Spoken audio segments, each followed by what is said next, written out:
I kindly welcome my colleague from Chamber of Commerce and Industry of Slovenia, Žiga Lampe, who will take a minute or two to present something a little bit about the Start Circles project. So please, Žiga, the stage is yours. Thank you, Aleš. Thank you for this warm welcome, and warm welcome from my side as well. Just a few words to introduce what the project is about. So we are all aware that the circular economy is becoming more and more important for us, for the environment, and also for the economy and society, and is touching every one of us.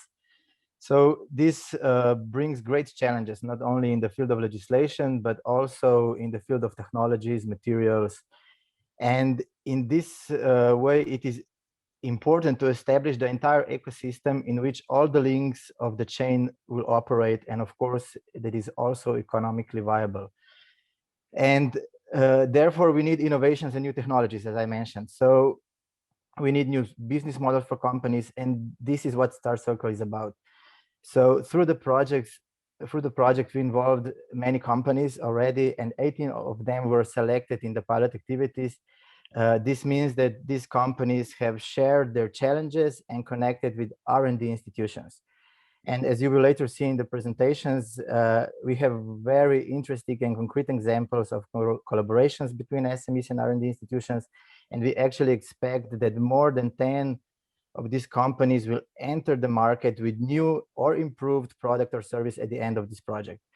So we will also start working now in the project with individually with workshops and consultations with companies, and help them to improve new business model, or to set new business model connected with circular economy that includes also the aspects of sustainability and the society. So I must say that we are very proud to be a part of this project, and we are on a very good path, and we can be proud of such partnerships and results that we already achieved, and we believe that at the end we will have really great results. So thank you to all the partners, and I hope that you will have a great conference, that you will be able to learn something, to see the opportunities of connecting SMEs and R&D institutions in this field. And that's from my side, short introduction. So have a nice day, and hope that you will enjoy the conference. Thank you, Žiga.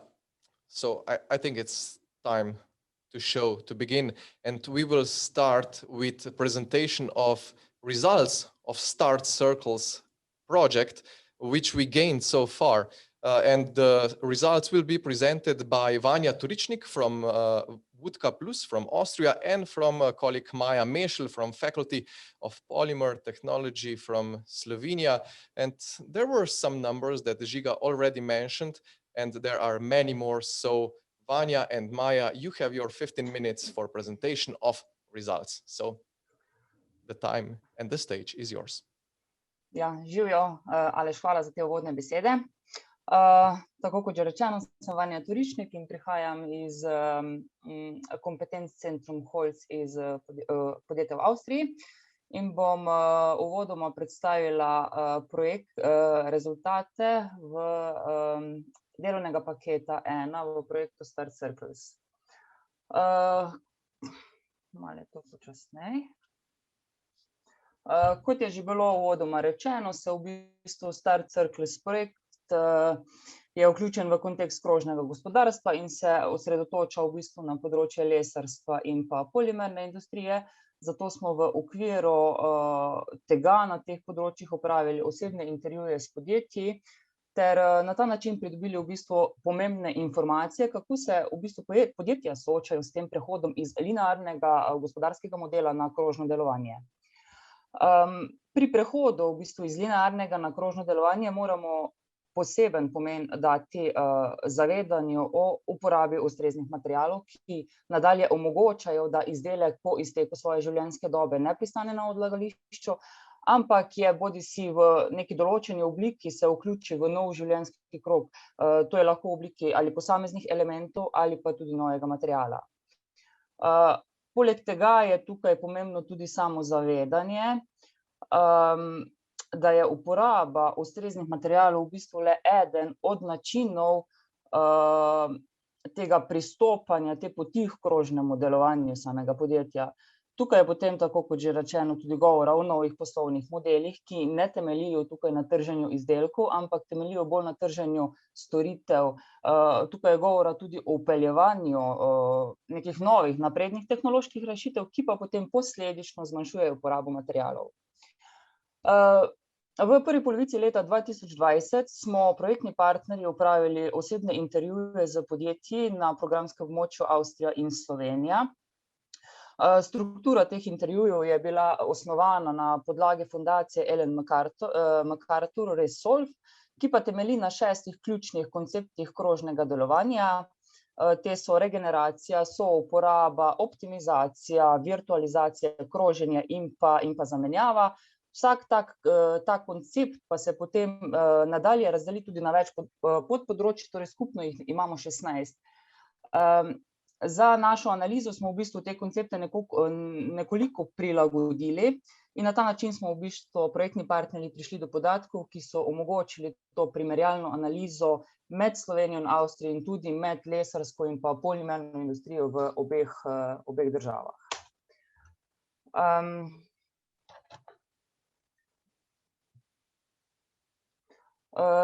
Cilj projekta je bil, da se opravi 40 intervjujev z 40 podjetji na programskem območju. Od tega smo partnerji opravili 22 intervjujev z podjetji v Sloveniji in 18 intervjujev z podjetji v Avstriji.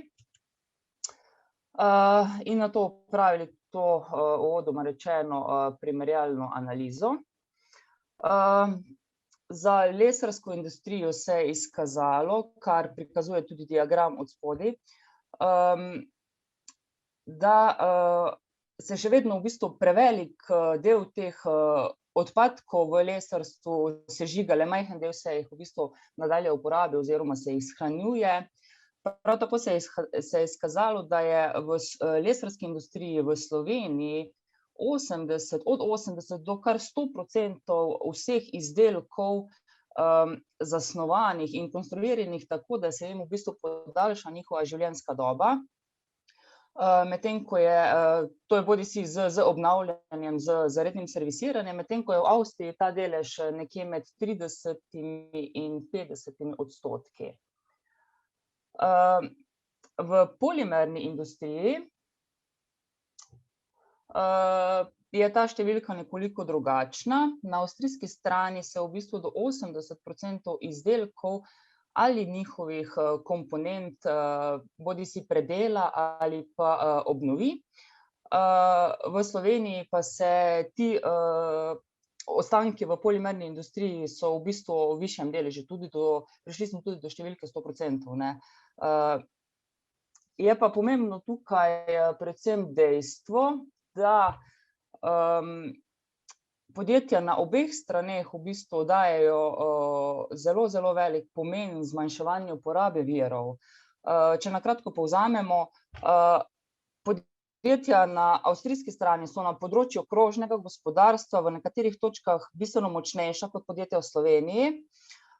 Iz tega pa tako lahko izvlečemo, da morajo podjetja v bistvu sprejeti neke jasne odločitve, kakšen bo torej ta prehod iz linearnega na samo krožno gospodarstvo. Lahko se izkaže, da to res ne bo nek popoln prehod, vendar je vseeno mogoče zapreti določene zanke, določene kroge in v bistvu se poiščejo na ta način povezave tam, kjer jih morda do zdaj še ni bilo, da bo določen material v bistvu čim dlje v tem krožnem obtoku. Prav tako je treba na samem programskem območju v bistvu uvesti kar nekaj sprememb, bodisi je to na področju zakonodaje, tudi na področju samih podjetij, kupcev, strank, da je ta prehod v bistvu lažji in pa hitrejši. In eden izmed ciljev projekta Start Circles je v bistvu, da podjetja podpiramo oziroma jim nudimo v tej smeri vso možno podporo.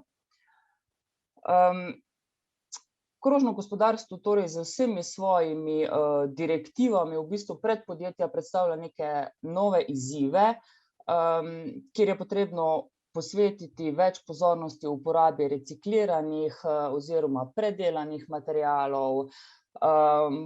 Potrebno je uvesti inovacije, nove tehnologije za izboljšanje same predelave, za izboljšanje same reciklaže. S tem se bo tudi potem povečal nek snovni izplen vseh teh postopkov, ne. Kot sem že dejala, so v programskem območju Slovenija, Avstrija opazne velike regionalne razlike v zmožnostih samega inoviranja in prav majhnim in srednjim podjetjem manjkajo te ključni partnerji, ki bi jim bili v podporo tukaj pri teh inovacijah. Projektno območje kot tako ponuja zelo, zelo dobre pogoje za skupno reševanje teh problemov. V tem območju so v mednarodne tokove v bistvu vpete razvojno-raziskovalne inštitucije, tako na področju lesa kot na področju polimernih materialov. Zato bi jaz v nadaljevanju predstavila le nekaj teh R&D oziroma razvojno-raziskovalnih inštitucij, ki bodo nudile v bistvu vso podporo MSP od samega začetka inovacijskega sodelovanja do bodisi uvedbe novega izdelka na trg in bodo tudi pri določenih posameznih fazah ponudile nove in trajnostno naravnane podporne rešitve. Na programskem območju Slovenije so to Univerza v Ljubljani, Biotehniška fakulteta, oddelek za lesarstvo, potem imamo tukaj Gozdarski inštitut Slovenije, Inštitut za celulozo in papir, prav tako Fakulteta za kemijo in kemijsko tehnologijo in pa Višja lesarska šola v Mariboru. Na avstrijski strani so pomoč oziroma pripravljenost na prehodu na krožno gospodarstvo podjetjem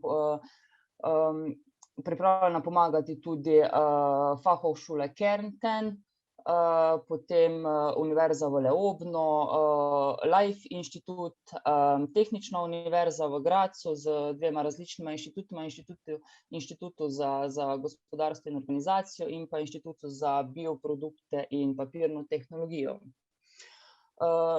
Na tej točki bi jaz morda zdaj končala, pa bi predala besedo kolegici Mešlovi, da nadaljuje z predstavitvijo projektov. Hvala lepa. Najlepša hvala, Vanja. In pa seveda Aleš in Žiga za uvod.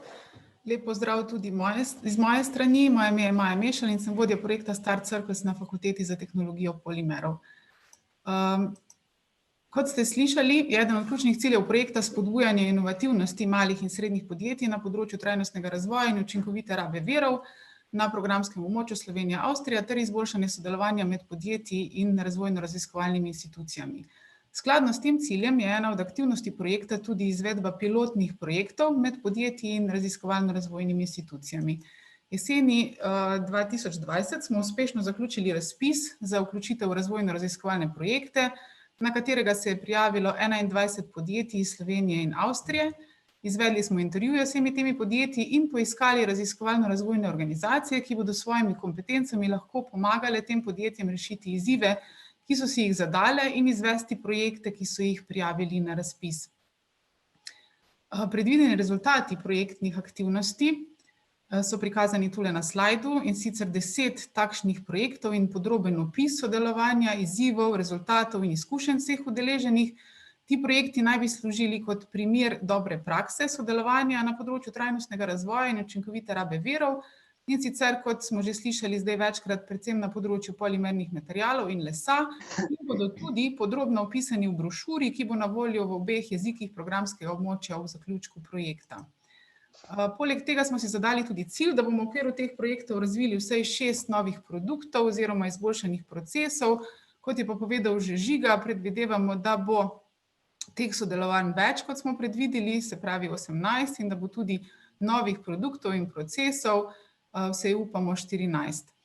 Projekti, ki so bili prijavljeni, so izredno zanimivi, raznoliki in prikazujejo veliko priložnosti različnih primerov inovacij in izboljšav na področju trajnostnega razvoja. V nadaljevanju jih bom na kratko predstavila. Večino projektov izvajata projektna partnerja, Fakulteta za tehnologijo polimerov in Vodka Plus. Kot vidite pa pri izvajanju sodelujejo tudi Biotehnična fakulteta, Višja šola za lesarstvo in oblikovanje iz Maribora ter Fachhochschule Kärnten iz Celovca. Poleg tega pa pri razvoju zelenih poslovnih modelov, pripravi LCA analize, na primer pri nekaterih projektih sodeluje tudi partner Univerza v Grazu in pa pri izvajanju projektov sodelujejo tudi nekateri industrijski partnerji, ki pomagajo ne samo raziskovalne institucije, kjer se bodo izdelani prototipi in materiali tudi na koncu testirali. Pilotni projekti se izvajajo z naslednjimi malimi in srednje velikimi podjetji. Kot vidite, so nekatera podjetja z področja lesne industrije, kot na primer Emsora, Zirbenherz, Harer, Alples, nekatera pa z področja polimernih materialov, teh je nekaj več. Pa tudi na primer podjetje B-Natural, ki se sicer ukvarja s proizvodnjo biokozmetike, iščejo pa trajnostno embalažo, ter seveda oba industrijska partnerja projekta Start Circles, podjetje Limnos in Aste Energy. Pa poglejmo, kakšne izzive z področja trajnostnega razvoja rešujemo skupaj. S koroškim podjetjem Hrastplast, na primer, skupaj razvijamo plezalne oprimke, ki bodo izdelani s tehnologijo brizganja, kar pomeni, da jih bo možno po koncu uporabe reciklirati. In s tem bomo seveda zmanjšali okoljski vpliv teh produktov. Slovenskim podjetjem Azurfilm, ki se ukvarja s proizvodnjo in prodajo filamentov za 3D tisk, razvijamo trajnostno embalažo oziroma kolute za filamente za 3D tisk, ki jih vidite tudi tule na slajdu. In sicer iz odpadnega materiala, ki smo ga dobili od podjetja TAP, slovenskega podjetja TAP in odpadnega papirja iz papirnice Vevče.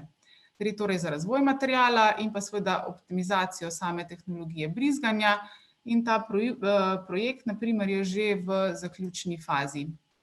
S podjetjem Iskra ISD, prav tako uspešno slovensko podjetje, ki se ukvarja z predelavo polimernih materialov, rešujemo izziv uporabe duroplastičnega industrijskega odpada, s katerim bomo razvili nov material, in sicer termoplastični kompozit s tehničnim polimernim materialom, ki bo primeren za tehnično zahtevne projekte. Potem je tu še partnersko podjetje projekta Start Circles Limnos, kjer smo uporabili odpadni humus iz njihovih bioloških čistilnih naprav kot polnilo za termoplaste. In ta razviti material se trenutno testira prav tako v slovenskem podjetju Aplast iz Celja, ki je dobavitelj delov za njihove čistilne naprave. Slovenskim podjetjem Šibo Group rešujemo izziv reciklabilnosti njihove embalaže, ki jo proizvajajo, in sicer gre za zamenjavo materiala za zaporke, ki je tule na sliki, ta shema. Gre se za to, da je izziv, ki ga rešujejo, da ta embalaža je iz 2 različnih materialov, kar seveda otežuje reciklabilnost, in cilj je, da je ta zaporka iz enakega materiala kot ostali del embalaže. Potem je tu čisto drugačen izziv, in sicer slovenskega podjetja Donor, s katerim raziskujemo vpliv uporabe nanokristalinične celuloze za izboljšanje termičnih in mehanskih lastnosti njihovih produktov, ki pa so narejeni iz odpadnega filca. Prav tako s partnerjem projekta Univerzo v Grazu izvajamo LCA analizo različnih tipov produktov tega podjetja. Pa tule še podjetje B-Natural, ki sem ga prej omenila, kjer skupaj z Univerzo v Grazu svetujemo glede različnih opcij trajnostne embalaže. Cilj je izbira materiala, tudi funkcionalnosti, razmišlja se na primer v smeri tako imenovane reusable embalaže in izdelati nameravamo skupaj tudi prototip te embalaže. V podjetju Tehnomat iz Kranja pomagamo pri uvajanju reciklata poliamida za konice za pohodne palice. Biotehnična fakulteta s podjetjem Emsora razvija produkte iz industrijskega odpada, s podjetjem Flexido, malo preskočilo, v bistvu razvijamo oziroma izbiramo material za njihove zaščitne komore za kolaborativne robote. To je že s podjetjem Elki Matracen, iščemo načine uporabe njihovega odpada, in sicer odpadnega lateksa, ki nastaja v proizvodnji. Podjetje Vodka Plus za podjetje Alples izvaja karakterizacijo njihovega odpada in išče načine za uporabo le-tega. in s podjetjem Cirbenherz razvijamo v okviru projekta Difuzor, ki bo prav tako izdelan iz njihovega odpada. Poleg teh projektov, izvajamo tudi podporne aktivnosti za podjetja, ki jih je omenil že Žiga na začetku, ne samo tista, ki so bila izbrana na razpisu in ki sem jih zdaj omenila. V letošnjem letu bomo tako izvedli nekaj zelo zanimivih delavnic na teme, ki so napisane na slajdu, ponujamo pa tudi svetovanja na to temo. Vsi zainteresirani, ki bi želeli izvedeti kaj več o teh projektih ali analizah, ki jih je predstavila Vanja, naj jo lahko seveda kontaktirate na elektronske naslove, ki so zapisane na slajdu. Najlepša hvala za pozornost. And Maya, thank you. And also Vanya, thank you to both of you. Great results so far, and we will see also better results at the end of the project. But now we will dig deeper into the challenges of circular economy, first in Slovenia and later on in Austria. So I kindly welcome Antonija Božič-Cerar from Chamber of Commerce and Industry of Slovenia, and she will present us, so as already mentioned, Slovenian challenges in circular economy in wood and polymer sector. Antonija, the stage, virtual stage is yours. Hvala, Aleš. Zdaj nadaljujemo v slovenščini. Moja naloga danes je predstaviti izzive krožnega gospodarstva v Sloveniji. Ko sem razmišljala o tej temi, bi vam rada se pohvalila, da v Sloveniji govorimo o krožnem gospodarstvu že od 1978. Takrat je bil v Sloveniji sprejet zakon o ravnanju z odpadki, kjer je bilo v 6. členu zapisano, da ravnanje z odpadki obsega vračanje odpadkov v proizvodne procese in naravna presnavljanja. In vsi tisti, ki poznate načela Ellen McCarthy, sigurno veste, da je to združevanje organskega krogotoka in tehnološkega. 15. člen zakona pa je govoril o tem, da morajo podjetja med sabo izmenjati informacije o razpoložljivih uporabnih odpadkih in o potrebah po teh odpadkih. Torej smo imeli borzo odpadkov.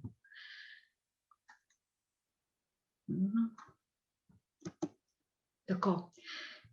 Kje pa nastane problem? Kot veste, smo vsi na ravni cele Evrope in sveta zelo povečali potrošnjo in problem, ki ga naslavlja krožno gospodarstvo na ravni Evrope, je predvsem problem komunalnih odpadkov. Ker komunalni odpadki so neki potencialni vir, so pa zelo različne sestave, ne ve se, kaj vsebujejo posamezni proizvodi, mešani so. In čeprav predstavljajo komunalni odpadki na ravni Evrope 7 do 10% vseh odpadkov, so ti odpadki največji izziv. Verjetno za vso Evropo in svet, ne le za Slovenijo. In če povem, da 4-članska družina v Sloveniji proizvede letno 2 toni komunalnih odpadkov, in če to preslikamo samo v plastično embalažo, vemo, da so to zelo veliki kupi. In kje vidimo posebne strategije EU na področju teh odpadkov, to je proizvajalčeva razširjena odgovornost na področju embalaže, električne in elektronske opreme in iztrošenih vozil. Zakaj sem te 3 tokove obkrožila? Ker v vseh teh tokovih je plastika izziv. Če pogledamo statistične podatke za Evropo, vidimo, da smo na področju plastične embalaže Slovenci kar visoko na lestvici. Kako se lahko sprašujemo, imamo Slovenci 60% reciklažo pri plastični embalaži, in po televiziji gledamo take slike iz komunalnih podjetij, iz dvorišč. En razlog je, da se poroča trenutno o predelani plastiki, ko ti tokovi izstopajo iz komunalnih podjetij. Do zdaj so evropske države lahko izbirale različne načine poročanja, tako da so podatki neprimerljivi in so lahko tudi zavajajoči. Drug razlog je, da je tista odpadna plastična embalaža, ki se konča na industrijskih dvoriščih, zelo dobro reciklabilna in to v bistvu dviguje te naše rezultate. Ampak imamo pa še veliko možnosti izboljšav, predvsem na področju komunalnih odpadkov, ki jih vidimo v povečani digitalizaciji, sledljivosti in povratni logistiki s ponovno uporabo in reciklažo. Torej, poleg tega je pa treba razmišljati, kot se razmišlja v projektu Start Circles, o boljšem dizajnu, izločanju nevarnih snovi ali nezaželenih snovi, v bistvu izločanju tudi koristnih snovi in izboljšanje samooskrbe na evropskem trgu. Imamo pa nova pravila tudi na ravni EU za izvoz in uvoz odpadne plastike, kjer bo le redka plastika na splošno, ki bo odpadek lahko potovala čez meje kot zeleni odpad. Če bo plastika vsebovala nevarne snovi, oziroma če bo to mešana plastika iz različnih virov, ki je sicer ne nevarna, ampak vsebuje določene primesi, bo obakrat potrebna notifikacija, tako da se bo tukaj gotovo povečala sledljivost spremljanja teh odpadnih tokov.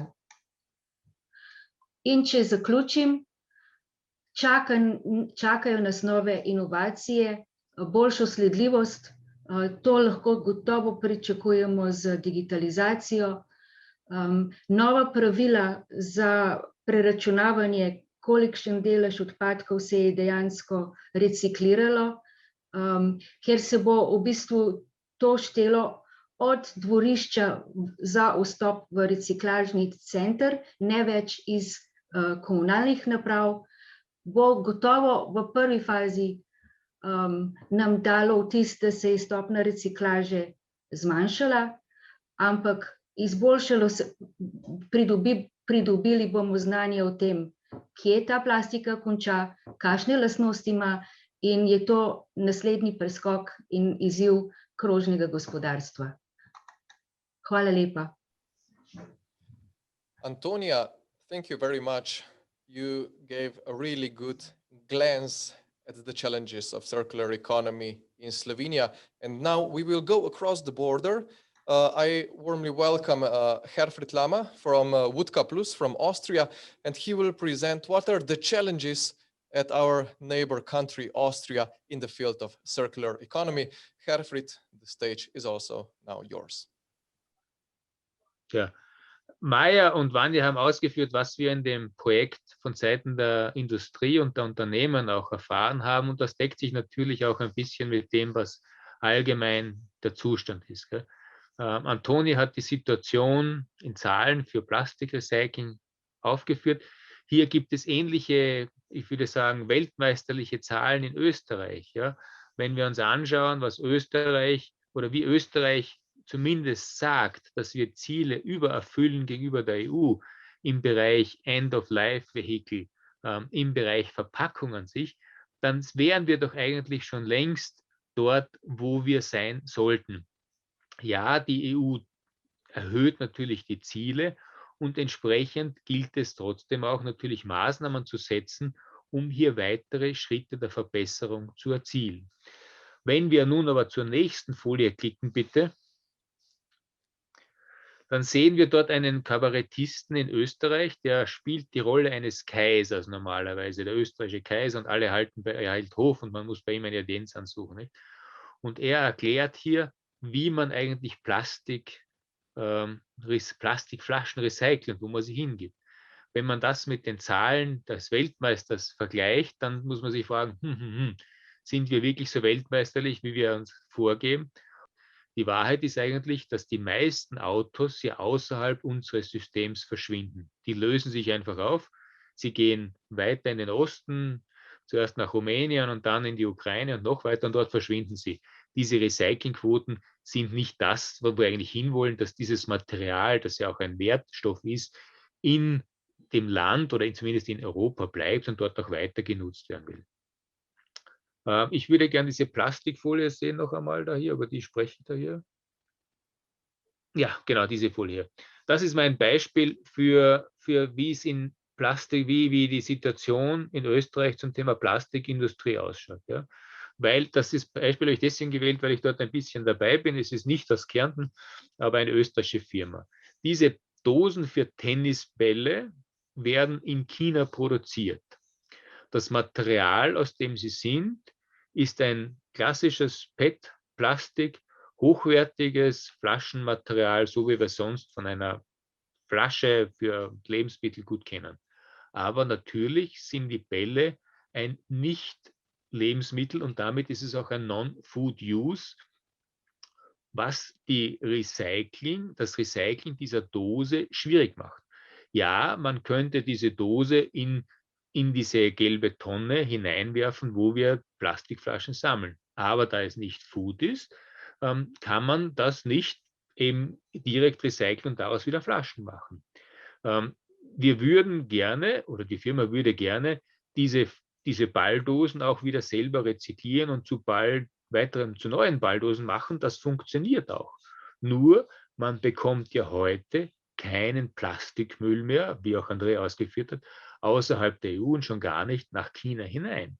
Und wenn man das noch ein bisschen weiter sich anschaut, dann muss man ja, wenn wir mit offenen Augen durch die Konsumlandschaft gehen, große Firmen im Bereich Sport wie Adidas behaupten und fordern auch, dass sie in naher Zukunft alle ihre Produkte zu 100% aus Recyclingmaterial machen. Ja? Nur wenn kein Recycling oder kein Plastik zum Recyceln nach China zurückkommt, wo soll denn das herkommen? Da gibt es einfach nicht genug Plastik zum Recyceln in China, gerade im Bereich Polyester. Ja? Die Auswüchse davon muss man sich ja fast auf der Zunge zergehen lassen. Nicht? Im Augenblick, oder zumindest wo ich die Zahlen her habe, war und ist recyceltes PET teurer als neues Plastik. Und Sie können sich ausmalen, was dann findige Unternehmer auch machen, um Recyclingplastik zu produzieren. Wenn wir zur nächsten Folie kommen, dann sehen wir dort, wie es im Holz ausschaut in Österreich. Ja? Und auch dort hat Vanja gesagt, ja, wir verbrennen noch ein bisschen zu viel Holz. Natürlich ist Holz etwas, was in der Biomasse einen sehr hohen Anteil an der Energiebilanz in Österreich auch hat. Ja. Wir sehen, was wir dort an Bioenergie zur Verfügung stellen und wie viel davon heute schon aus Holz gewonnen wird. Vieles davon sind Nebenprodukte aus dem Forst heraus. Und auf der anderen Seite ist es aber so, dass es eigentlich kein Altholz in signifikanten Mengen in Österreich gibt, weil dieses Altholz wird recycelt zur Spanplatte. Es gibt immer wieder Ansätze, wo man sich überlegt, was könnte ich aus altem Holz noch machen. Unser ehemaliger wissenschaftlicher Leiter, der Teischinger, gesagt, er sieht die Zeit kommen, wo es ein Sägewerk gibt für Altholz. Ich hoffe, dass diese Zeit kommt. Wenn mehr Häuser aus Holz massiv auch gebaut werden, dann wird das sicherlich noch in Zukunft auf uns zukommen. Im Augenblick ist es aber so, dass es keine nennenswerten Mengen für Altholz in Österreich gibt. Ja. Und damit komme ich dann schon zum Schluss meines Vortrags. Irgendwie mag mich mein PowerPoint wirklich nicht, leider, weil ich sehe nicht, was ich als Zusammenfassung geschrieben habe.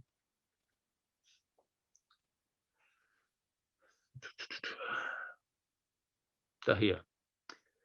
Ja, wir sehen in Österreich einen großen Trend in Richtung dieser Circular Economy und auch, weil diese Circular Economy, diese Kreislaufwirtschaft ja die einzige Maßnahme ist, die wir treffen können gegen den Klimawandel an sich.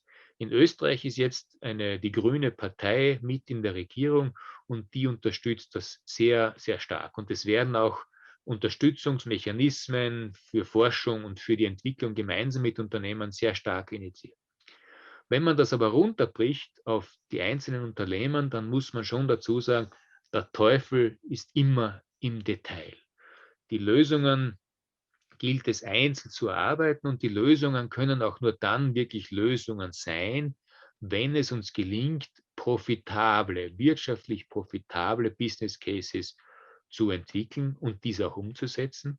Und diese Business Cases sind natürlich nicht nur technische Fragen, sondern sie haben viele, viele mehr Fragen von Logistik angefangen, bis hin zur, wie auch die Kundenakzeptanz ist. Und unser Projekt unterstützt den dabei und ich gehe davon aus, dass das nicht das letzte Projekt dieser Art ist, wo wir in Österreich und auch in Slowenien Unternehmen dabei unterstützen können. Die 2 Schlusskommentare. Ja, ich bin trotzdem ein Verfechter, dass die Verbrennung eine sehr gute Option ist, weil wir damit ja trotzdem direkt Erdöl ersetzen. Auch eine PET-Flasche, die dann verbrannt wird irgendwann einmal, ersetzt, hat den gleichen Heizwert wie Öl und wir haben das Öl dazwischen mehrfach genutzt. Ja. Auch Holz ist am Ende einer Verbrennung zuzuführen, wenn wir es dazwischen mehrfach nutzen, hurra. Gell? Und trotzdem, man darf nie vergessen, dass diese Kreislaufwirtschaft zwar regionale und auch individuelle Lösungen der Unternehmen braucht, aber es ist eben eingebettet in ein globales System und das ist nicht so einfach anzuschauen. Und damit danke ich für Ihre Aufmerksamkeit und entschuldige mich für die Probleme mit meinem PowerPoint. Herfried, thank you very much for your presentation. I think we solved these technical issues and that you gave a good point and overview. If I can wrap up, I see that we have quite similar challenges and issues in this field in Slovenia and in Austria, and we will discuss later on more deeply into these challenges at the panel discussion at 12 o'clock. So we will see and hear each other a little bit later on. Yes. And now we will go deeper into a good practice cases in Slovenia and in Austria in the field of circular economy and collaboration between business and R&D organizations. We have 3 cases, 1 from Austria and 2 from Slovenia. And the first one who I am inviting here to give a 10-minute presentation is Mr. Franz Rittmansberger from company Prezero from Austria. And Franz, the stage and the word is yours, please. Thank you very much. So welcome everybody. I hope I don't have the same technical issues than Herfried had. Can you actually see my screen? Yes, we can see your screen. Maybe you will just need to, yes, maximize it. Okay. Yes, perfect. Okay, so thank you very much for the opportunity. Oh, I can switch to German, which would make more sense. Ja, danke nochmal für die Möglichkeit, uns da kurz zu präsentieren. Ich werde kurz unser Unternehmen vorstellen, welche Produkte wir machen und dann ein bisschen auf die Herausforderungen eingehen, über die wir heute eigentlich diskutieren. Wer sind wir? Also Prezero ist seit 2019 Teil der Schwarzgruppe. Die Schwarzgruppe ist ein sehr großes Unternehmen mit 458.000 Mitarbeitern, eben hauptsächlich im Bereich Kaufland und Lidl, also dort diese Kaufhäuser. Was wir, die Prezero selbst, zu dieser Unternehmensgruppe beitragen, ist, dass wir we close the loop, ist unser Leitspruch. Wir bringen die Recyclingbranche in diese Gruppe ein. Das heißt, also wir sammeln Müll, wir sortieren den und wir, speziell jetzt Prezero Polymers, von der ich komme, wir rezyklieren den und machen daraus wieder Kunststoffe.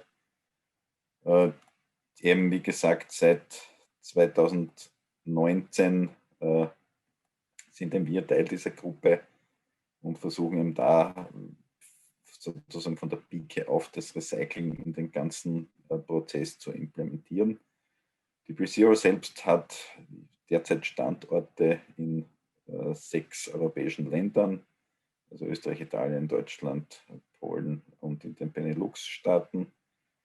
Das ist unser Werk in Völkermarkt im Süden von Österreich, also eben nahe der slowenischen Grenze.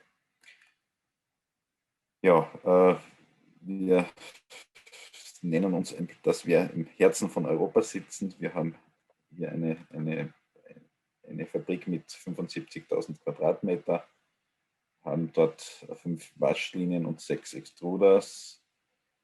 Und wir haben auch eine Fabrik in Italien und 2 Fabriken in den USA bisher. Es ist eine weitere Expansion geplant. Es ist halt notwendig beim Kunststoffrecycling, dass man sich eben in die Nähe von Müllerzeugern, Müllsortieranlagen setzt. Und dann werden wir auch in Deutschland demnächst mehrere Standorte eröffnen. Ja, was definiert uns? Die Änderungen, die uns jetzt sehr stark antreiben, sind eben dieser vor ein paar Jahren stattgefundene Importstopp von Plastikmüll nach China. Dann gibt es eben diese neuen Recyclingrichtlinien von der EU, die uns sehr stark antreiben. Und generell ist eine Marktkonsolidierung zu sehen, dass man eben versucht, da größere Unternehmen zu gründen in der Recyclingbranche. Ja, ich werde da, die Strategie ist für uns vielleicht nicht so wichtig. Ich werde zu den Produkten springen, die wir machen. Also wir sind sehr stark auf den Post-Consumer-Market fokussiert. Das heißt, wir bekommen diese vorsortierten Müllballen. In der Gruppe haben wir auch Sortierstellen, aber wir als Posierer Polymers, wir bekommen schon den vorsortierten Müll, der dann eben geschreddert, gewaschen, sortiert, getrocknet, noch einmal nachsortiert wird, getrocknet wird und dann extrudiert, und im Endeffekt bekommen wir dann ein Granulat, das wir unseren Kunden zur Verfügung stellen. Und unsere Kunden machen dann entsprechend Produkte daraus, wie man eben sieht dann auf den nächsten Folien auch. Also jetzt gehe ich dann noch kurz auf die Produkte ein. Materialien, die wir verarbeiten, ist Polystyrol, Polyethylen und Polypropylen. Und diese Materialien gibt es dann auch in gefüllter Variante. Das heißt also mit Talcum oder Calciumcarbonat gefüllte Materialien. Entsprechend werden halt dann Produkte daraus gefertigt, entweder in der Extrusion oder im Spritzguss. Im Polyethylen ist es sehr stark die Extrusion, weil eben auch im Plastikmüll nur entweder blasgeformte oder Folien vorhanden sind und Polyethylen dahingehend nicht gut modifiziert werden kann, dass man da gut spritzgegossene Materialien draus macht. Beim Polypropylen ist das anders. Da kann man neben Extrusionsprodukte auch sehr viel im Spritzguss machen. Und deshalb da gibt es dann Produkte, die zu 100% aus Post-Consumer-Recycling-Material gemacht werden, wie zum Beispiel diese Koffer da von einer bekannten Werkzeugfirma. Was ich anmerken möchte ist, und was hier auch fehlt, es gibt kaum Anwendungen im Bereich des Packaging. Also man sagt, okay, ich mache jetzt wieder eine Verpackung daraus. Also das wird zwar in der Werbung präsentiert, dass es das gibt, aber der Anteil an der Gesamtverpackung, die jetzt wirklich aus Rezyklaten stammt, ist so gering, also dass also wir haben zum Beispiel kein einziges Produkt, das dort wirklich zurück in den Kreislauf geht derzeit, weil das einfach der Aufwand sich nicht lohnt bisher. Natürlich jetzt mit der EU-Reglementation, mit der neuen, hat sich das geändert. Ja, da gibt es noch ein paar Anwendungen, in die wir unsere Produkte liefern. Es ist halt schon in sehr vielen Fällen auch ein Downgrading, weil natürlich Blumentöpfe ist jetzt keine sehr hochwertige Anwendung. Und wir wollen eben aus diesem Bereich wollen wir auch weg, dass man eben sagt, dieses Close the Loop Slogan, der zielt auch darauf ab, dass wir wirklich 1:1 unsere Produkte zurück in die Anwendungen bringen. Wir haben Produkte, wo man sagt, okay, ja, das ist wirklich ein Upgrading oder zumindest dass man es ein hochwertiges Produkt liefert. Das sind eben Teile, die wirklich dann in langlebige Produkte wie Waschmaschinen oder Kühlschränke eingebaut werden. Aber das ist halt nur ein Teil unseres Portfolios. Ja, hier auch, also so hochwertige Produkte können dann schon so Steckdosen sein oder eben auch Teile für irgendwelche Geräte. Ja, entsprechend haben wir auch viele Zertifikate, um auch unseren Kunden belegen zu können, dass wir entsprechend Post-Consumer-Materialien verarbeiten. Gut, dann wollte ich noch ein paar Worte verlieren, wo der Weg hingeht. Also wie schon erwähnt, ist dieses Closed-the-Loop-Thema ein großes und wir haben eben innerhalb der Schwarzgruppe die Möglichkeit, hier sehr stark Einfluss zu nehmen auf die Gestaltung von Verpackungen, um die dann auch wirklich rezyklierbar zu machen. Natürlich, also zu erwähnen ist noch, beim PET funktioniert das natürlich mit dem Recycling schon seit Jahren, aber bei den Materialien, die wir eben verarbeiten, Polyethylen, Polypropylen, da gibt es nur ganz vereinzelte Projekte, die umgesetzt wurden und das ist eben das, was wir jetzt sehr stark daran arbeiten. Da sind wir eben auch dabei, auch mit dem K+ in einem Forschungsprojekt, wo wir versuchen, die Materialien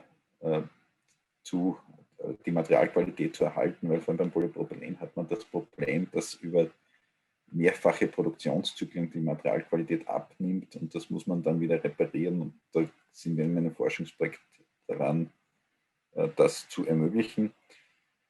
Ja, wie gesagt, versuchen wir auch den Einfluss zu nehmen auf die Anforderungen an die Verpackungen, zum Beispiel die Farben, die Farbwahl ist sehr wichtig, weil dunkle Farben können nicht sortiert werden.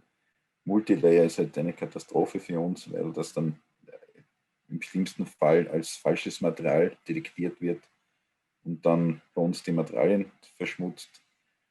Und auch, wir versuchen auch im Konzern intern eine Vorschrift durchzubringen, dass eben jede Verpackung einen gewissen Anteil an Rezyklat enthalten muss.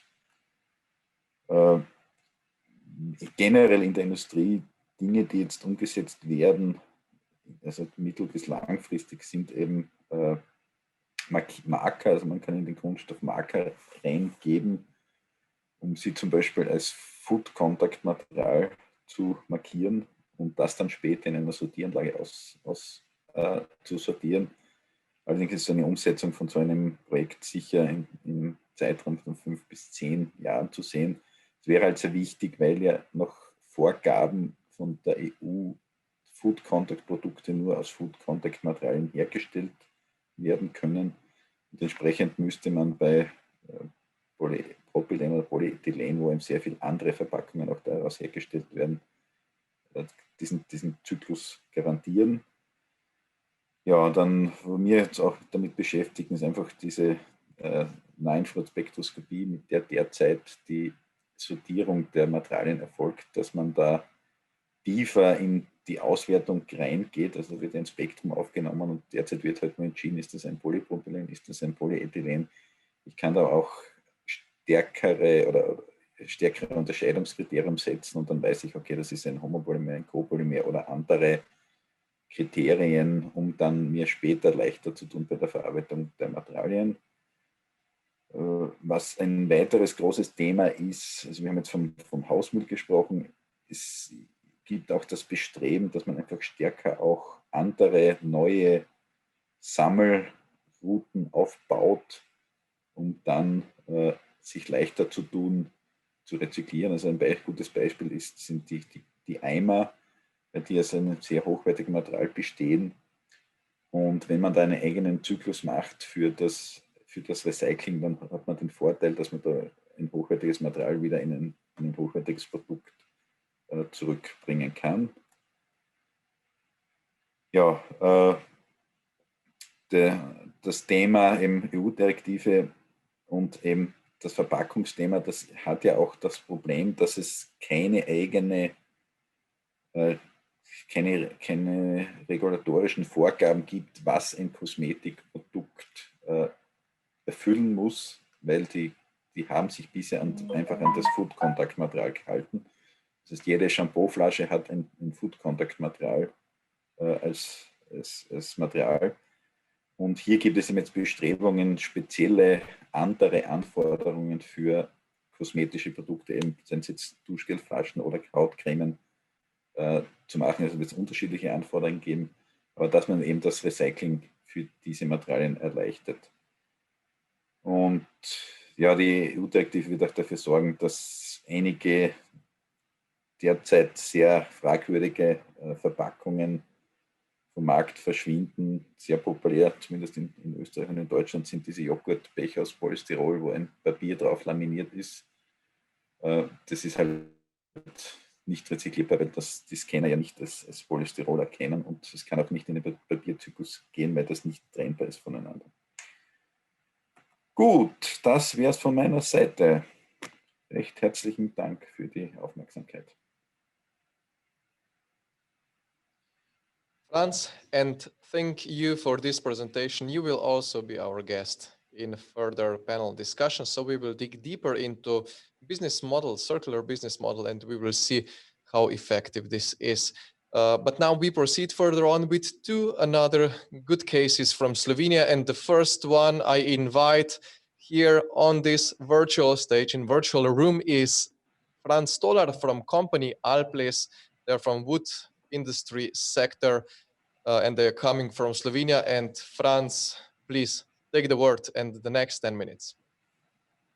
Thank you. I need to share the screen first. Think it's okay? Yes. Super. Okay, thank you very much again, Mr. Ugovšek. Sem Franz Stolar v slovenščini, prihajam iz podjetja Alples, kjer vodim področje razvoja. Torej, jaz vam bom na kratko predstavil naše podjetje, naše razvojne usmeritve, krožno usmerjenost in pa tudi sodelovanje v projektu Start Circles. Torej, kakšna je vizija podjetja? Je postati najbolj prepoznaven partner pri ustvarjanju doma v Sloveniji in v širši evropski regiji. Naše poslanstvo je pomoč ljudem pri ustvarjanju doma njihovih sanj. Zato imamo tudi slogan, ko stanovanje postane dom. Naše vrednote so zadovoljni kupci, ki živijo in si delijo idejo o prijetnem domu in dobrem počutju.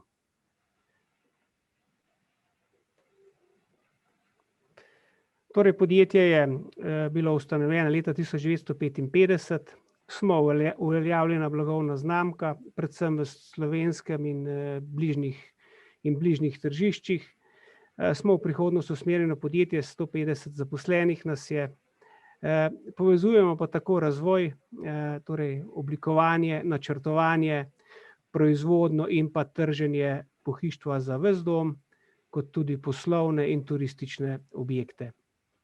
V Alplesu ponujamo proaktivno in timsko delo in imamo ustvarjalno delovno okolje.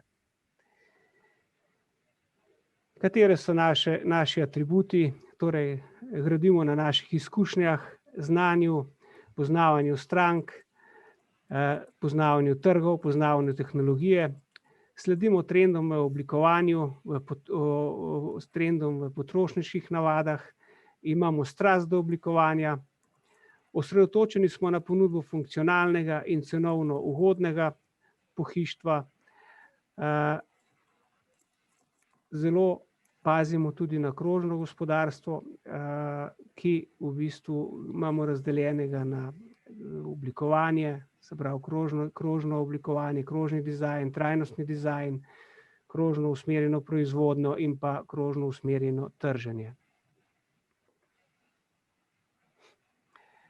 Katere so naše razvojne usmeritve? Naše razvojne usmeritve so sodoben dizajn in digitalno usmerjeni poslovni modeli, okolju prijazni in ergonomski dizajn, kvalitetno pohištvo za pravo ceno in pa celostna storitev za naše kupce. Sedaj bi vam na kratko predstavil naše izdelke.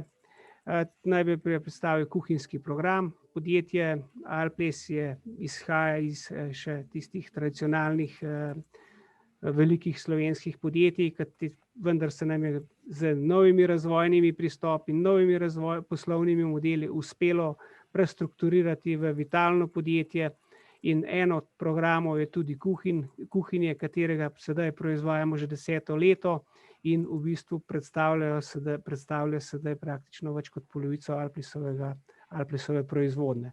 Torej, kuhinje so sodobne oblikovane, moderne, klasične kuhinje, vsaka kuhinja je prilagojena kupcu, kupčevim potrebam in kupčevemu prostoru. Torej, dizajn, zelo spekter, razpon oblikovalskih možnosti, prostorskih možnosti in funkcij, seveda v ozadju modularni sistem, ki vse to podpira. Spalnični program, to je, bom rekel, tradicionalni Alplisov program. Tu skrbimo za prenovo kolekcij, tako da so oblikovno gledane in funkcijsko gledano spalnice ves čas v trendu, ves čas nekaj novega in tu vzbujamo izredno pozornost predvsem novih kupcev. Spalnice vključujejo vse elemente, spalnični program vključuje vse elemente, tako standardne elemente, kot tudi elemente po meri. Velik spekter različnih materialov, velik spekter različnih barv in različnih oblikovnih možnosti. Program vključuje tudi pohištvo po meri, vgradne omare, kjer v bistvu lahko kupec zapolni vsak prostor po želji, ki si jo želi. Imamo v bistvu tudi, ponujamo tudi cenovno ugodne programe, ki so modularni, ki so v bistvu takoj dobavljivi, zato da v bistvu kupec, kolikor je dobavni rok pohištva po meri predolg, mu potem lahko ponudimo tudi pohištvo iz zaloge in tudi s tem pohištvom seveda lahko zelo prijetno opremimo naše domove. Tole je primer opreme predsobe. Potem seveda dnevno-sobni prostori, skupni prostori, kuhinje, dnevne sobe, vsi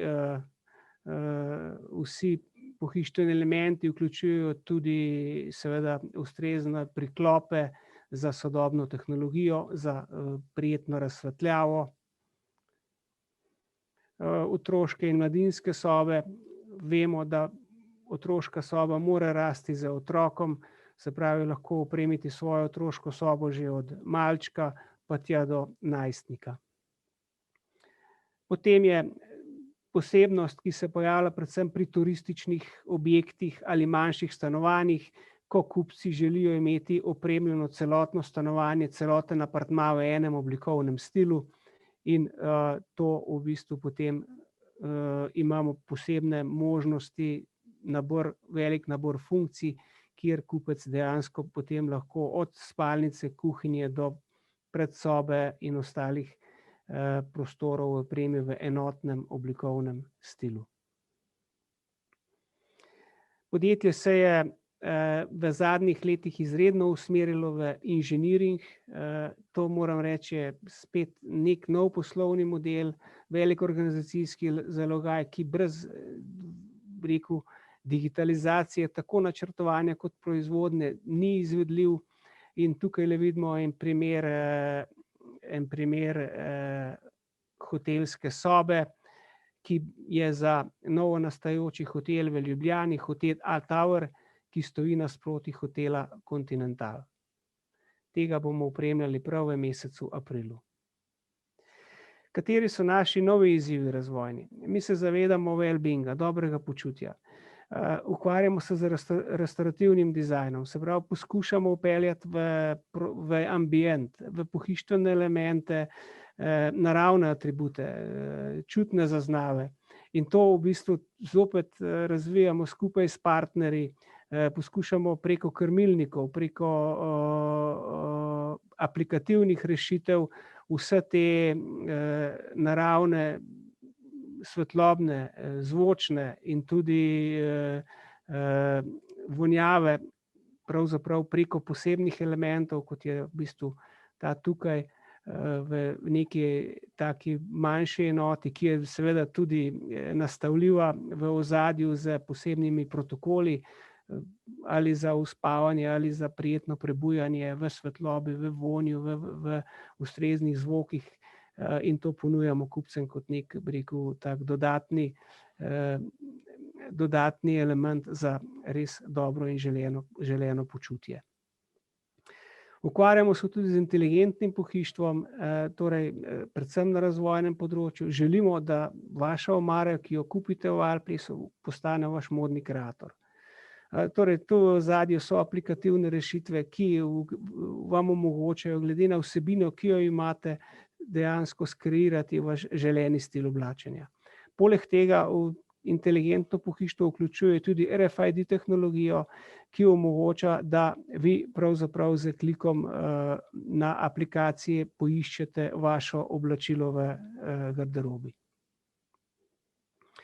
Potem krožna ekonomija. Torej, krožna ekonomija, ali pa trajnostno naravnana ekonomija v našem podjetju imamo razdeljeno v 3 sklope, torej krožni dizajn, trajnostni dizajn, to so trajnostna produktna strategija, kakovostno pohištvo, razvoj, dizajn, naravni, eko in reciklabilni materiali, potem sama proizvodnja, krožno naravnana proizvodnja, učinkovita raba materiala, učinkovita raba energije in pa digitalizacija in kvaliteta.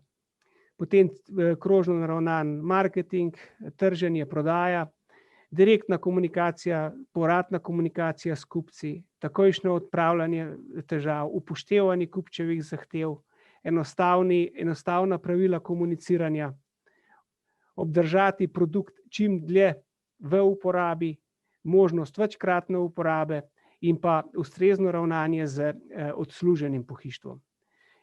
Delamo in poslužujemo se tudi v veliki meri direktnih dobavnih poti za materiale in surovine. Kako sodelujemo v projektu Start Circles? V tem projektu sodelujemo z razvojno-raziskovalno ustanovo Vodka Plus iz Avstrije. Tu si nadejamo predvsem dodatnega suporta pri prehodu iz linearne v krožne verige vrednosti, čezmejno sodelovanje, čezsektorsko sodelovanje, nove inovacije in pa dodatne izkušnje, katere še kako potrebujemo. Torej, kaj je sedaj pa tema tega projekta, ki je bil tudi v začetku konference že predstavljen? Torej, za podjetje so velik zalogaj ostanki iz ventilacijskih cevi. Torej, to so ostanki pri formatiranju in pa pri robljenju pohištvenih elementov. Glede na to, da uporabljamo ogromen spekter materialov, gre za veliko raznolikost materialov, gre za lesne ostanke, lesni prah, ABS robne trakove, PP robne trakove, furnir, melaminske folije, papirne folije, talilna lepila, tako na EVA osnovi, kot na poliuretanski osnovi. In te ostanki so sedaj izredno dragi za podjetje. V bistvu je pa cilj, kako lahko te ostanke ponovno uporabimo. Torej, tukaj dejansko separacija, ločevanje ne pride v poštev, ker je enostavno spekter preširok. In tukaj seveda v tem projektu poskušamo najti nove poti, kako miks materialov uporabiti v novih izdelkih. Tole je bilo že prikazano, to je mikroskopska slika tega spektra različnih ostankov, ki nastajajo pri proizvodnji našega pohištva. To so predvsem ostanki lesa, kopolimer ABS, olefinska vlakna, stiren, akrilonitril polimer, bombaž, melaminsko-formaldehidni kondenzati. Te so bili vsi, bom rekel, zaznani skozi raziskavo. Katere so možne usmeritve, ki smo jih sedaj zastavili? Izključno novi produkti. Se pravi, mi želimo iz teh ostankov narediti neke nove produkte, govorimo o mletju in termalnem stiskanju teh ostankov v nove plošče, katere bo odvisno od rezultata, kakšen bo. če bodo plošče takšne, da bo to uporabno za dekorativni del pohištva, jih bomo uporabljali pri dekorativnem delu pohištva, ukolikor bomo rekel, material, ki je bolj namenjen nekem konstrukcijskim namenom, jih lahko uporabimo za osnove konstrukcijske dele, oblazinjenih elementov, katere potem uporabimo recimo pri tapiciranih posteljah. Druga pot pa je, da poskušamo iz tega izdelati torej maso za 3D tiskanje, iz katerih bo potem podjetje izdelovalo dekorativne elemente in funkcijske elemente, kot so raznoliki ročaji, pohištveni ročaji oziroma razni zaključki, detajli, ki lahko na koncu izpadejo tudi kot nek funkcijski kos oziroma kot pohištveni nakit. Toliko je z moje strani. Hvala za pozornost. Franz, in hvala lepa tudi tebi za tole predstavitev. Thank you, Franz, for this presentation. We will see each other also further on in panel discussion. We will also with you dig deeper into the business model, so you will explain a little bit more about this. And now we go to the last presentation of good practice in Slovenia from company Roto. They are from polymer industry, and I kindly welcome Valentina Benković. And yes, Valentina, the stage and the word is yours. Najlepša hvala.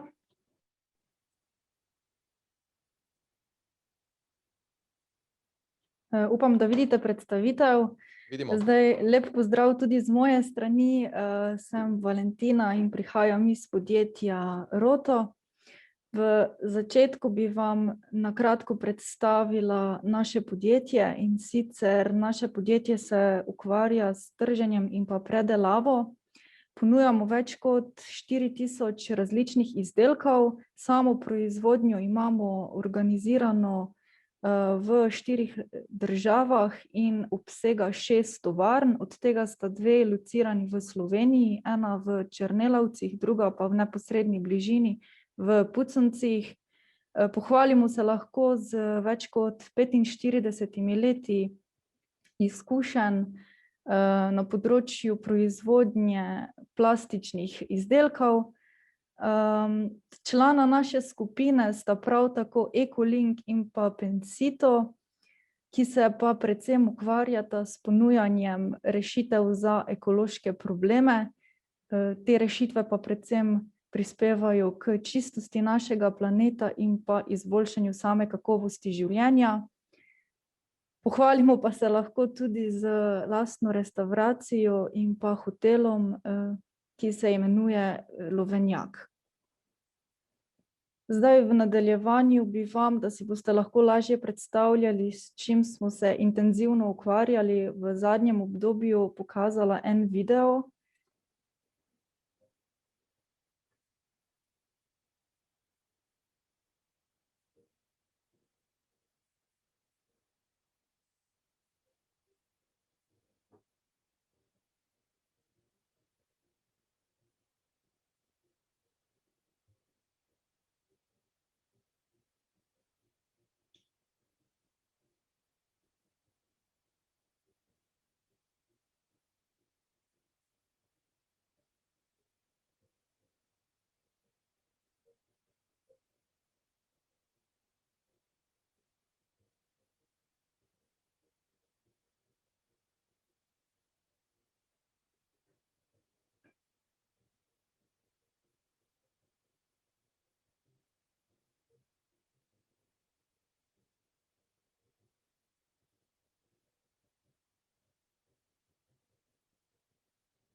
Zdaj v podjetju se močno zavedamo dejstva, kako pomembno je, da čim bolj ohranjamo okolje in da ima sam proces proizvodnje naših izdelkov in pa nadaljnja uporaba izdelkov minimalen vpliv na okolje.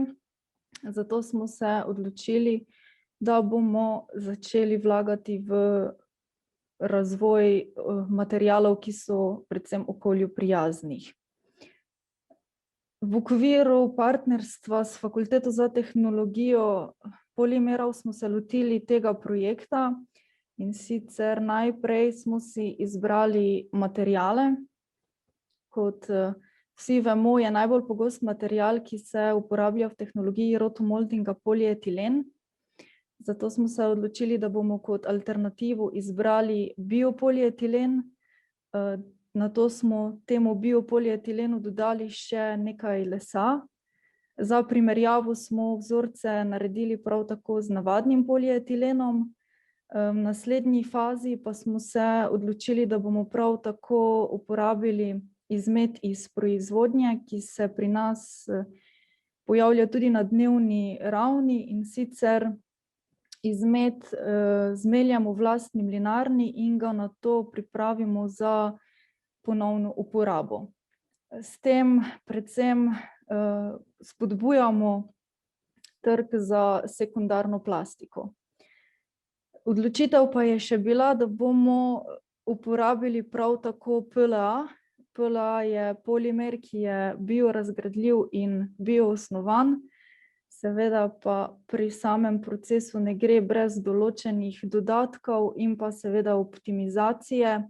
Namreč z nekaterimi izmed teh materialov se še nikoli nismo srečali v tehnologiji rotomoldinga, zato je bilo potrebnega kar precej razmišljanja in pa prilagajanja parametrov. V nadaljevanju bi vam rada prikazala nekaj slik, in sicer tu lahko vidimo cvetlična korita, ki smo jih izdelali iz polietilena in pa lesa. Pa še biopolietilen. V nadaljevanju smo biopolietilenu in pa lesu dodali še RMP pigmente. Gre za pigmente, ki so na osnovi visokomolekularnega voska in so izdelani posebej za tehnologijo rotomoldinga. Z njimi pa smo predvsem izpopolnili estetski videz cvetličnih korit. To je pa še primer našega reciklata, kateremu smo prav tako dodali RMP pigmente in pa biopolietilen, ki vsebuje RMP pigmente. Na tej sliki pa lahko vidite primer, ki smo ga naredili iz polimlečne kisline. Tukaj pa še je grafična primerjava, in sicer testirali smo vzorce, ki smo jih naredili iz navadnega polietilena in pa biopolietilena in ugotovili, da imata identične lastnosti, s tem, da je biopolietilen na osnovi sladkornega trsa, ki predstavlja obnovljivi vir, ima negativen CO2 odtis in pa predvsem CO2 ostane vezan v življenjskem ciklu plastike. Zelo pa je pomembno tudi dejstvo, da biopolietilen zmanjša efekt tople grede.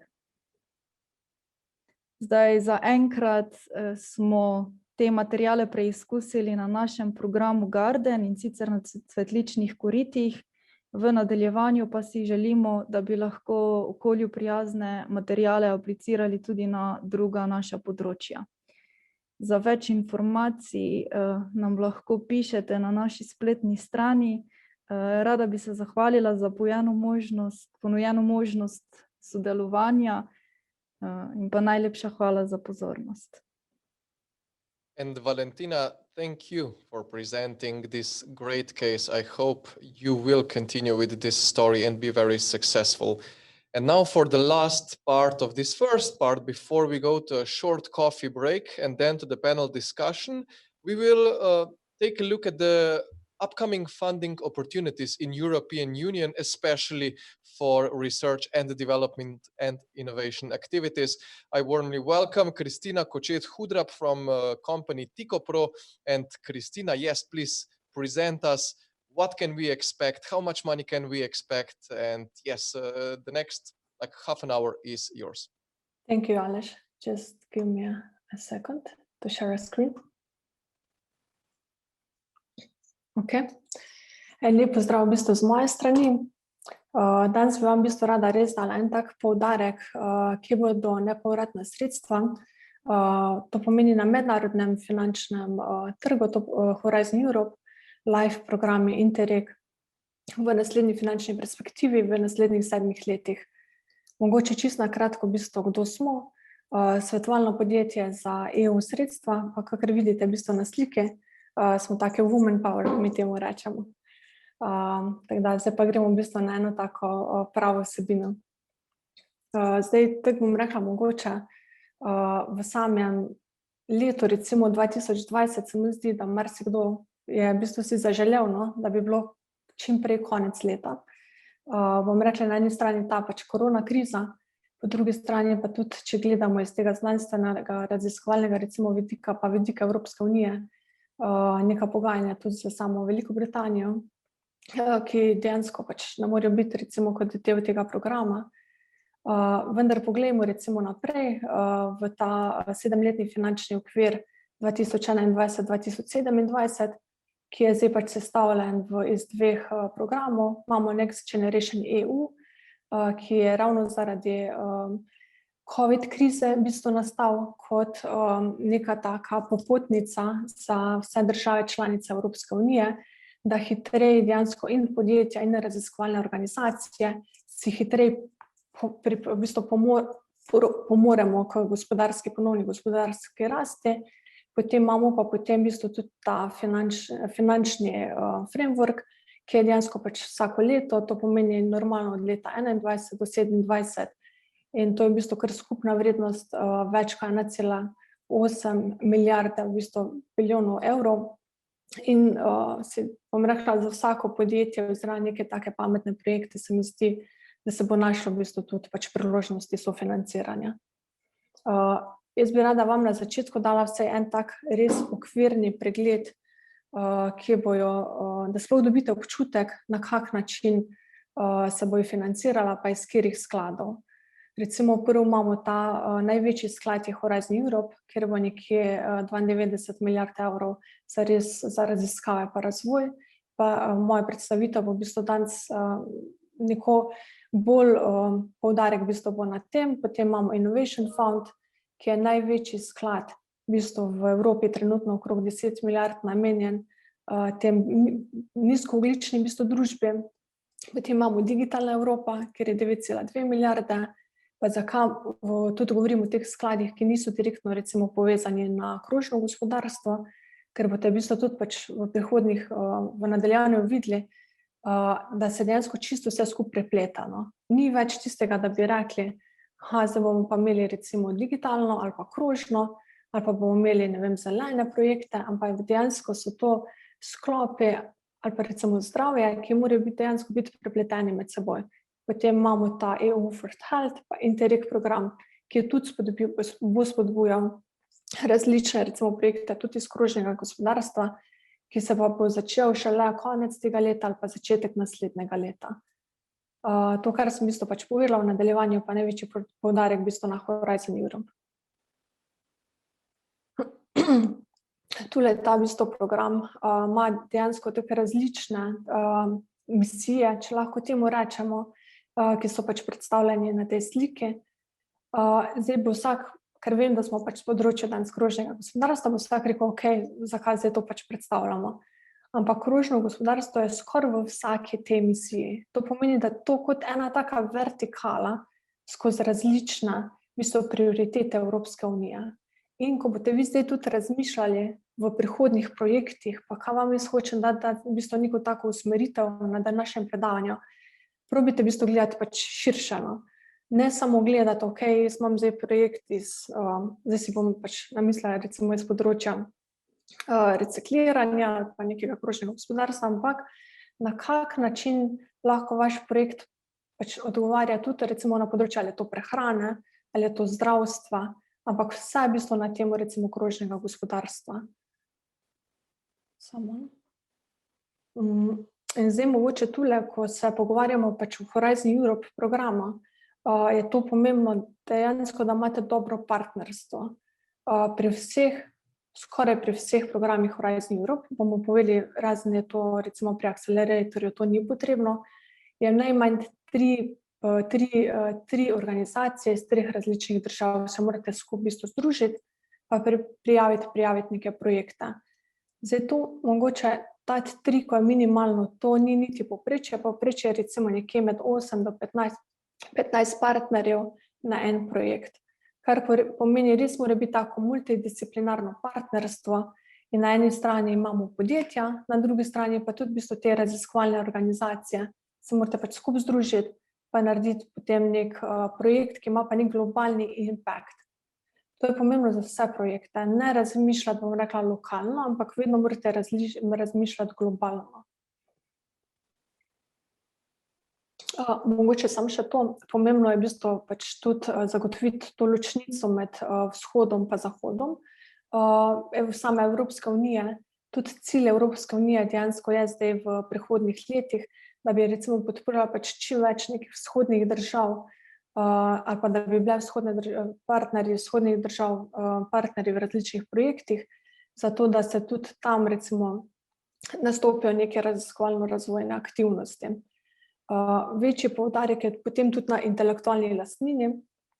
To pomeni recimo do sedaj je velikokrat bila dostop do nekega znanja bil recimo zelo zaprtno.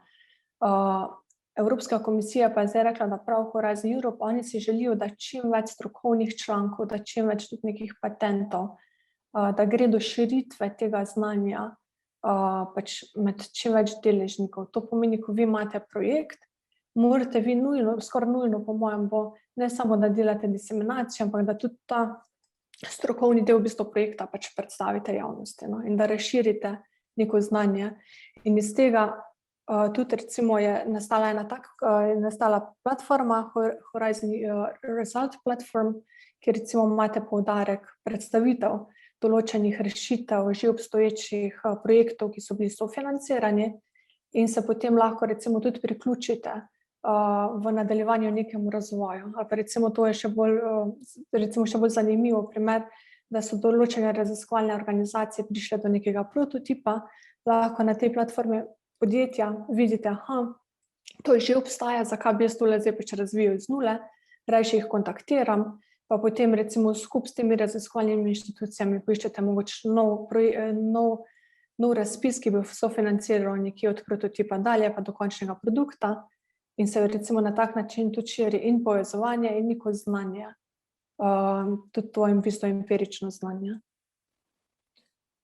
Na področju, bom rekla tule sam poudarek še European Green Deal, bom rekla to pa po mojem že sanjamo, skoraj tokrat smo slišali strani Evropske komisije.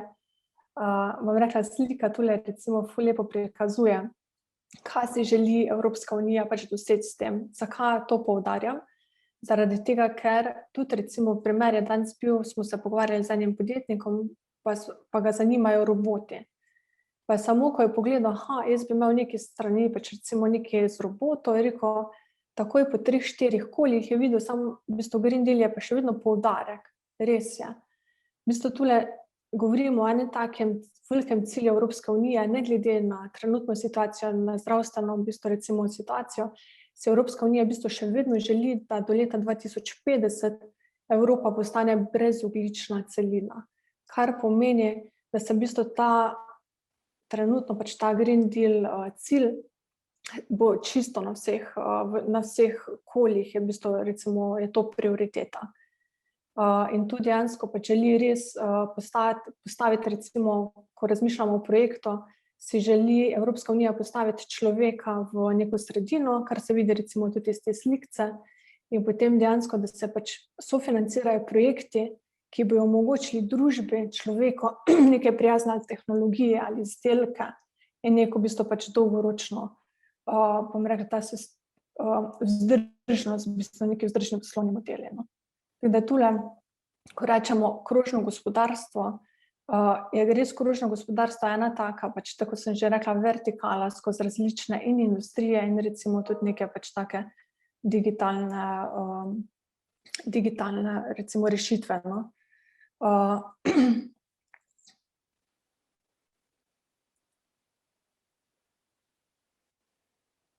Mogoče čisto na kratko še na temo Green Deala, kjer dejansko na eni strani govorimo o nekem takem recimo in krožnem gospodarstvu, na drugi strani pa tudi v bistvu energetskem sektorju.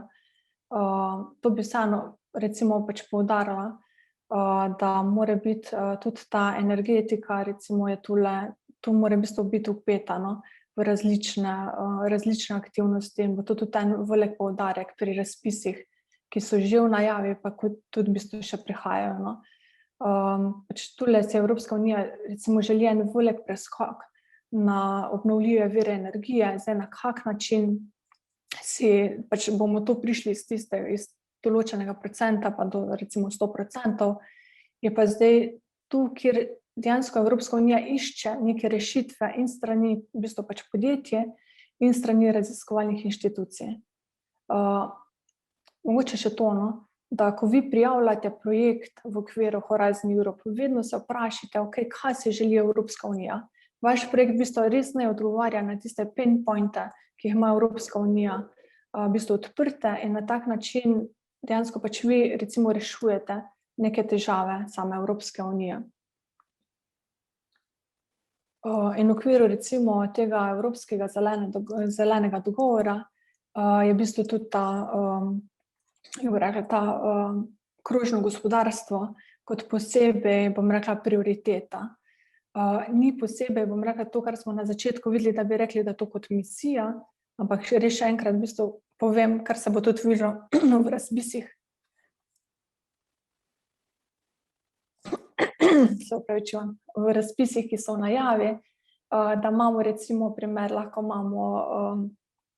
imamo plastiko pa krožno gospodarstvo, lahko imamo recimo industrija pa krožno gospodarstvo, da so res v bistvu različne tematike, pa kjer je v bistvu pač vključeni razpisi potem za krožno gospodarstvo. Zdaj v bistvu sama ideja je, da se na temo v bistvu krožnega gospodarstva, da se v bistvu spodbudi ta celotni življenjski krog izdelka, pa tudi kasneje recimo, da se spodbudijo različne navade recimo ljudi, no, in tule dejansko moramo razmišljati, tako oni reče pač od začetka, ko se izdelek nek naredi, na kak način bo v bistvu dizajn tega izdelka, kaj se bo z izdelkom pač v fazi uporabe recimo naredilo, a ga bo možno popraviti, kar mislim, da smo tudi danes slišali, da ste naredili na to temo tudi raziskavo, a ga bo možno recimo ponovno uporabiti, kako ga bo možno tudi reciklirati. Dejansko oni tule želijo, da se vsi proizvajalci v Evropi pač vprašajo sploh o tem, kakšni so njihovi izdelki, pa na kak način je dejansko ta življenjski cikel njihovega izdelka. Pomembno je pa že za obstoječe izdelke in v bistvu za nove izdelke pa to dejansko pač, bom rekla, skoraj samoumevno. No. Zdaj tudi tule mogoče ena taka pomembna stvar, da ti izdelki, ki bo imeli ta recimo pač, ki bojo del krožnega gospodarstva ali pa kjer jih bo možno pač od zibelke do zibelke potem tudi ali reciklirati ali ponovno uporabiti, ne smejo biti dražji. To mogoče tudi ena taka pač še posebej za podjetja, ne smete zdaj, če je izdelek tak, ne smete zdaj reči, da bo pa zaradi tega 20 ali pa 30% dražji, ko pa nek drugi izdelek je tega recimo pač nima. No. Evropska unija tule še vedno spet postavlja v bistvu človeka v spredje, ker ne bi ti izdelki bili pač zeleni, del krožnega gospodarstva, vendar cena mora pa v bistvu pač ostati enaka. No.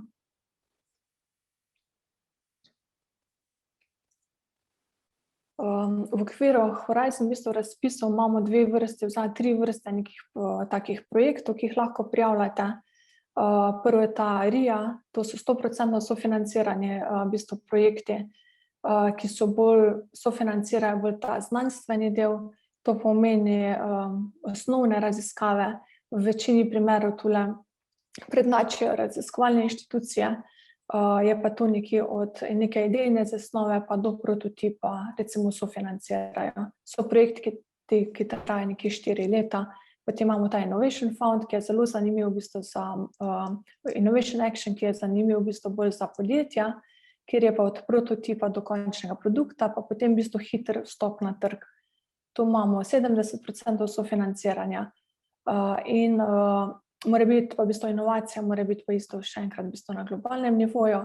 Sta pa oba dva ta tipa razpisov sta, vedno mora biti najmanj 3 partnerji iz 3 držav, pa pomembno tule, pač se straham, da imate to multidisciplinarnost, da jih dejansko še več, no, pri akceleratorju, ki pa tudi kasneje malo več povedala o tem, je pa v bistvu možna pač samostojna prijava brez partnerstva, je pa izključno namenjena za male in srednje velika podjetja iz Evropske unije.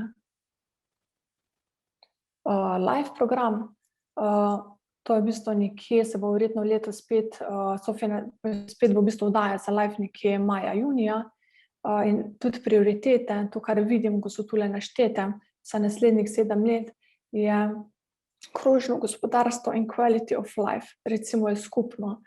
In tule imamo prav v bistvu poudarjeno ta krožno gospodarstvo in v bistvu to je pomembno, imamo pa nekje različne vrste recimo samih tipov projektov na live programu. Lahko prijavite recimo neka uporaba obstoječe tehnologije, pa da to pokažete kot nek pilot. Potem lahko rečete, mi bi pa zdaj radi spremenili malo zakonodajo, pa se lahko recimo s tem ukvarjate. Lahko imate tudi nek bolj razvojne aktivnosti, tako da tole je tudi odvisno. Pač v bistvu, kaj bo sam razpis omogočil, ampak načeloma so tule malo različni razpisi, no, so financiranje malo nižje, zaradi tega, ker tule tudi velikokrat so prav neke demo postavitve pač določenih projektov možne, no, da so vam lahko tudi recimo kot neka referenca kasneje v prodajnem delu. Tu sem rekla tudi, na kak način v bistvu lahko pripravite se projekt za samo prihodnost, no.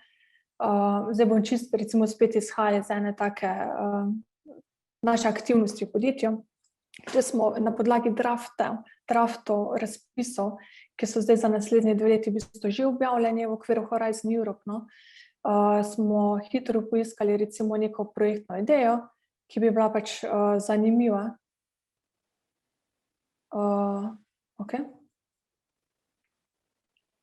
PowerPointa ni, ali je?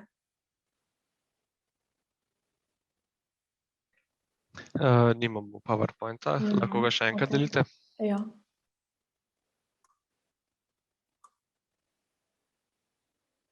Zdaj pa je? Ok, super. Ja. Tako da tule, da. Tu rečemo recimo pač, da si pripravite že tudi projektno idejo recimo nekje na eni strani in začnete čim prej iskati v bistvu partnerje za vaš konzorcij. Čisto iz prakse to ponavadi res pomeni, ne vem, 2-3 mesece, da se uskladite s partnerja, boste šli na konzorcij, boste šli na projekt in recimo, da je rok za prijavo, rečemo, ne vem, maja, junija, dan smo pa februarja, smo dejansko recimo že kar pozni za te roke, ko bojo prihajali. Potem pomembno tule še enkrat v bistvu res sodelovanje z research inštitucijami. Jaz bom rekla, da ni nekega dobrega raziskovalnega razvojnega projekta, brez da nimate dejansko nekega tudi bazičnega znanja strani inštitucij znanja, no. Vsi tule razmišljate o globalnem impaktu vašega projekta, ne razmišljati niti v bistvu lokalno, ampak res, kaj bo vaš projekt prinesel družbi, Evropske unije, vaši tudi konkurenčnosti, pa tudi v bistvu dajte poznati v bistvu to, kakšna je vaša konkurenca, kaj že obstaja, na kak način je nekdo drug že tudi naredil, pa kje ste vi boljši.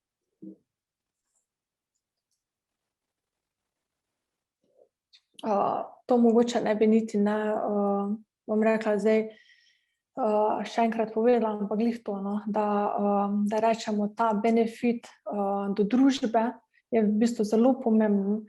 To, kar smo tudi prej videli, recimo, da imamo krožno gospodarstvo, pa dobro neko življenjsko okolje, je dejansko kot ena taka vertikala, v bistvu pač pri vseh projektih, pa mogoče tule gremo na nekaj zdaj recimo konkretne razpise, ki se pa pričakujejo v letošnjem letu. Zdaj prvi razpis, ki bo v februarju, je Eurostars. Mogoče sem še to, da poudarim, da imamo dva tipa razpisov. Eni razpisi vam točno dajo določeno, tematika je krožno gospodarstvo in ne smeš prijaviti nič drugega.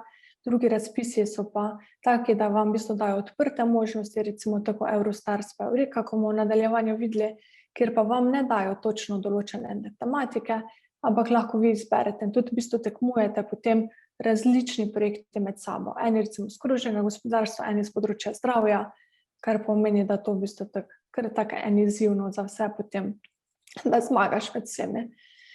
Tule je minimalno 2 partnerja, vsaj 2 držav. Pomembno je Eureka držav za Eurostars držav, je pa treba čisto vsako leto posebej pogledati, kjer države imajo denar za to. So pa projekti, recimo se gibljejo tako malo za občutek nekje med 1 milijon, 1,5 milijona. So projekti, ki trajajo 36 mesecev, pa so financiranje pač odvisno zdaj tudi od države do države, tam nekje med 40 do 80%. V bistvu, če vtipkate v Google Eurostars, dobite potem za vsako državo posebej, kakšni so pogoji. Je pa zaradi tega, ker je za vsako državo so posebej pogoji, ni to velikih partnerstv, ker to predstavljate si, da imate 10 partnerjev, z 10 držav morate za vsako državo vse posebej v bistvu pač pogledati, kar pa gre v bistvu kar nekaj časa, tako da to so mala partnerstva, nekje med 2 do 5 partnerjev. Eureka se bo odprla v marcu, je pa v bistvu Eureka del Eurostars programa, kar pomeni, da so pogoji čisto isti. Tudi v bistvu nekje sofinanciranje isto poudarek na malih pa srednje velikih podjetjih iz vsaj 2 različnih držav, pa dajte pač pogoje se potem pogledajo za vsako državo posebej, pa projekti, ki trajajo 3 leta, pri obeh je v bistvu pa poanta, da greste potem čim prej na trg. To je v bistvu tržno zanimivi projekti, ki pa vseeno rabijo nek čas, da se razvijajo, pa potem da pridemo na trg. Accelerator, bom rekla, zdaj tako po celi Evropske unije že zelo znan, v bistvu tak program, no. V letošnjem letu bo prvi deadline v juniju, pa potem v oktobru. Tule imamo v bistvu nepovratna sredstva od 0,5 milijona do 2,5 milijona. Lahko dobite pa še v bistvu to investicijo v smislu equity investment, kjer je pa od 0,5 milijona do 15 milijonov evrov. Tule v bistvu tudi v tem programu ni točno določenih tematik, kar pomeni pač vse tematike tekmujejo med sabo. Morajo biti pa res nekaj novega, nekaj inovativnega, pa še malo sreče morate imeti. Zaradi tega, ker je res, pač sam primerjava na zadnjem roku je bilo okrog 4200 prijav na tem razpisu, pa mislim okrog 38 projektov je bilo tudi odobrenih. Zdaj imamo pa recimo klastre. Bom na hitro v bistvu probala to predstaviti. Imamo različne klastre, recimo tule imamo Digital Industry and Space in ta klaster je en izmed takih, kjer je največ sredstev tudi za v bistvu to krožno gospodarstvo. Da, če tule razmišljate, da bi šli v neke večje projekte, to pomeni projekte tam od 3 do 15, lahko tudi 30 milijonov evrov, kjer so kolaborativni projekti, kjer imate ful velik partnerstev, je recimo ful zanimivo pogledati potem posebej te razpise. In ravno recimo, če pogledamo, kaj je strategija tega klastra, je ravno v bistvu v tem, da se naredi na eni strani digitalno, na drugi strani pa v bistvu tudi neko krožno gospodarstvo, v bistvu kot ekonomija, kot taka. Mogoče pogledamo, se verjetno boste to vse tako dobili. Mogoče samo to, kako sem se jaz v bistvu na današnje predavanje tudi pripravila. Jaz sem tule prav iz drafta programov prav šla pogledati, kjer so neki taki recimo zanimivi razpisi, ki se bodo začeli v letošnjem letu pa naslednjem letu. Zdaj, če koga zanima, lahko meni pišete, pa kakorkoli vam pošljemo link, kjer so v bistvu dejansko najave razpisov že objavljene in lahko mogoče tudi, recimo, jaz vam že eno tako domačno nalogo naredila, lahko tudi konkretno pogledate, kjer so recimo, če kam pašete, kakšne take razpise, ko so tule v bistvu pač napisane. Zdaj, jaz sem res dala tisti, ko so se meni zdeli zanimivi, je pa v okviru tega klastra, je prav za krožno gospodarstvo še dodatno, v bistvu je še nek 10 razpisov podobnih. Tako da potem naslednji klaster, ki je isto zanimiv tudi na temo krožnega gospodarstva, je pa v bistvu ta food bioeconomy pa natural resources, kjer isto v bistvu želijo podpreti recimo to smotrna uporaba virov. In tudi plus, recimo na eni strani, imamo smotrna uporaba virov, pa na drugi strani potem tudi dejansko to pakiranje samih izdelkov, no, za nadaljnjo v bistvu uporabo v živilski industriji. No. In tudi tule, imamo še recimo tematike, se jaz tule mogoče malo izpostavlja, da sploh vemo, v kateri smeri pač želi Evropska unija podpirati te sektorje, to so recimo tekstil, electronics, plastic, pa construction sectors, in so to dejansko recimo tudi sektorje, iz katerih pričakujejo rešitve za obstoječe težave. Tu so bili recimo meni zanimivi eni 3 razpisi na to temo, ki se pa tudi, eni se odpirajo letos, eni se pa tudi odpirajo v bistvu drugo leto, no, pa je vse dejansko pač pripravljeno v samem draftu, v najavah, pa lahko tudi organizator pač deli vse PowerPointe, pa si lahko vse pogledate. Zdaj, jaz sem čisto dala en tak case study, čisto na koncu, no, čisto na hitro še, da sploh malo dobite občutek, na kak način recimo izgleda en tak recimo razpis. Primer, poglejmo tule, da je to recimo v projektu, imamo recimo 10 partnerjev iz 5 držav, pa od tega so 4 akademske, pa 6 v bistvu industrijskih partnerjev. Kaj tule hočem povedati, ker velikokrat recimo pride pač podjetje do nas, pa reče, mi bi se radi nekam prijavili, pač prvo je to, a imate partnerstvo, na kak način boste imeli partnerje, in glih ta povezava v bistvu med podjetji pa inštitucijami znanja je tule v bistvu ful pomembno. No. To recimo pač, to more biti, no.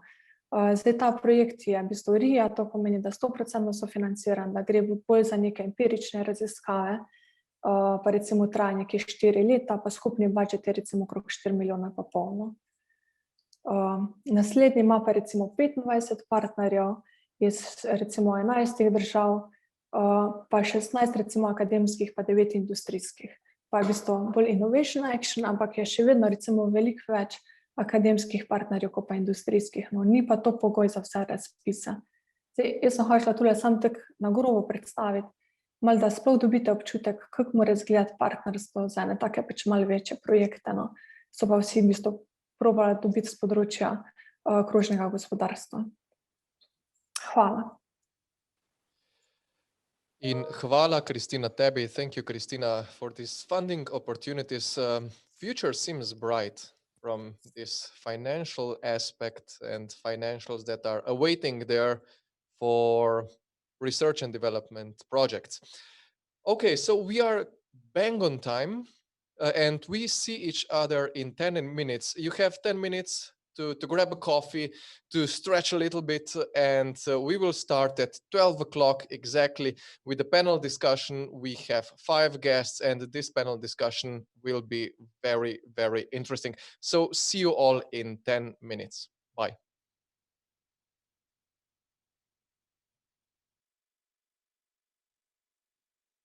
Okay, dear ladies and gentlemen, it's exactly 12 o'clock. So it is start for our second and final part of this conference, and this is panel discussion on circular economy. We have 5 guests today. Well, actually, I am having 5 guests today, which I will be hosting, 3 from Slovenia and 2 from Austria. And I will start with lady first. I warmly welcome Barbara Šubic from company Emsora. Barbara, hi. Hello. Hi. Hi. Okay, so we can hear you and also see you clearly.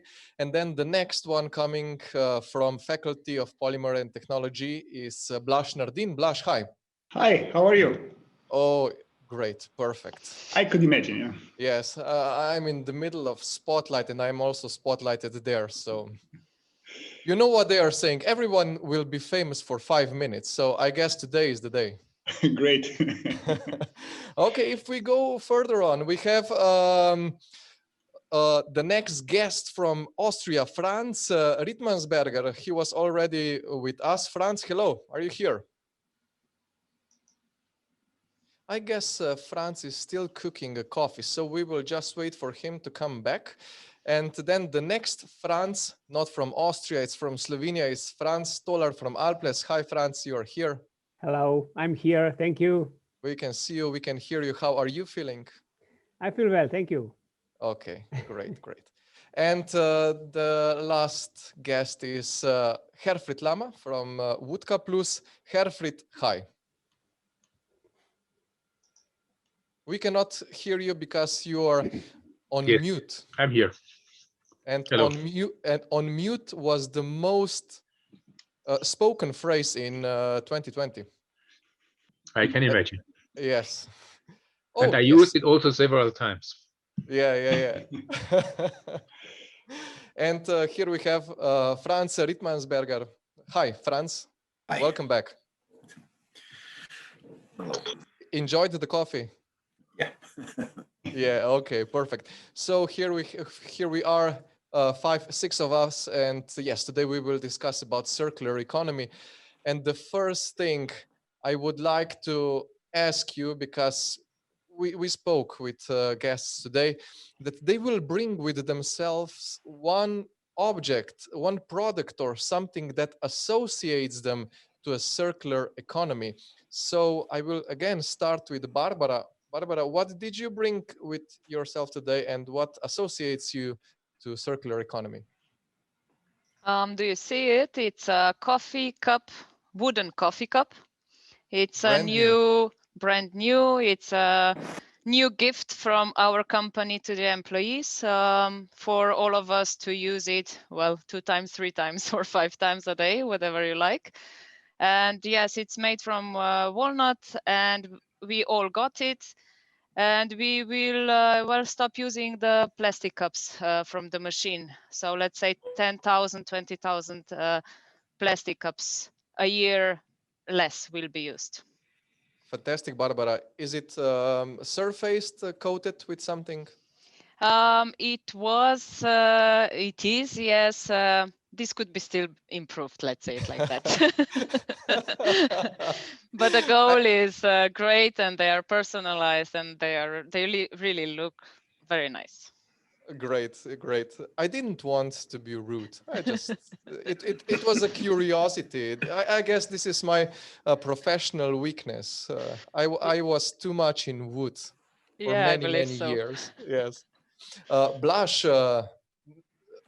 for you, question also. What did you bring with yourself today? Well, I was thinking, what should I bring? Because there were today during the discussion, we were mentioned many times that we are quite active on the field of circular economy, recovery of the materials, how to use smart materials. And I was thinking, what should I bring it to you? And I said, I will bring you something what you maybe didn't see never. So this is a kind of plastic material. I hope you can see it. It's made out of PLA, but it's something different. I will show you next product, which is completely the same. It's still the PLA material, but the typical property of a PLA material is that you can break it very easily. Now I have this PLA material, and I will try to break it. And I'm breaking it. I cannot break it at all. You can see I'm still working, it's still in one piece. So what is the point? The point is that if you have a smart thinking how to approach new materials, how to improve the material, you can improve different mechanical properties for different biocomposites, or you can implement better properties for certain specific area. And this is what we are doing with our faculty. We're trying to reach much better properties for the basic materials. And I think this is really, really important for the future development. Blaž, thank you. This was a very comprehensive answer, and also presentation fantastic. Thank you. I was waiting that you will say, I also have PLA here that is for chewing. No, not yet. Not yet. Okay, not yet. That's good. That's good answer. Not yet. Franz from Austria. What do you have with yourself? Yeah, I actually don't have a really positive example. I have more or less two. Yes, if you can, you will need to show it just in front of yourself. Because okay, yeah. Okay, so basically, I'm just showing you packaging products which are not I'm just showing you two examples of, so just for your personal thought, because we all have to think a little bit different if we want to really go into a circular economy. One example here is this, it's just whatever brand you think, but it's a white bottle of packaging, okay? So this is something that is not realistically feasible in a circular economy, because if you have a white product, it will be, if you recycle this product, it will not be white anymore. And this is one of the obstacles that we have in creating packaging, because white is not doable. The second example is just a bad example. It's just a black bottle. In this case, it's ketchup. But this is also something that, you know, this should be banned from the market. Customers should not buy it because, you know, black material, the scanners cannot determine what material that is, even if it says it's a polypropylene. But, you know, this will the only possibility you have with this material, you can incinerate it, but you cannot reuse it because you don't know what it is. So Franz, which is then perfect color? Gray. Gray. Okay. Gray, not, or not green. You can also have green. You can have red, but just very bright colors will not work. Okay. Okay. Thank you. We will save some questions later for discussion. Franz with C, Slovenian. Franz, what do you have with you today? Oh, I'm sorry, Barbara. I'm also chief of development, and I think the same like you. So I bring also a cup of coffee. Very interested cup of coffee. Yeah, I'm sorry again. Look, I every morning take a cup of Turkish coffee into the job, and it's very interesting cup because it's made from a recycled, a single-use cup of coffee, and it's not just an object. It's also a very attractive business model behind it, because it's not just recycled or use again the single-use cups. If you damage it, or if you don't use it anymore, you can send it back, and this company will use it again and recycle it again into the new product. So this is very good sample also for circular economy or circular business models in furniture, like we want to upgrade. Slovenian company behind this product, right? Yes, it is. Okay, and you won't go further deeply into this company. Thank you, Franz. And Herfried, you are the last one. What do you have with you today? Well, I show you, let's say, it's hard to see. We don't see it, so maybe you will need to explain it. Yeah, it's a shoe. I mean, you know that in the beginning we had also one Austrian wood company tried to convince to take part in this conference. Unfortunately, there was some time conflict there. But this is a shoe from Woody, and Woody produces wooden shoes which are flexible, and they produce it regional there. And for me, it's also for that reason a very circular economy product there. Of course, they do all those things in using their wooden scrap for firing the plant and so on there. But it's a product which can be produced here in Austria, which brings you all the benefit of a shoe. It's very good to work with them there.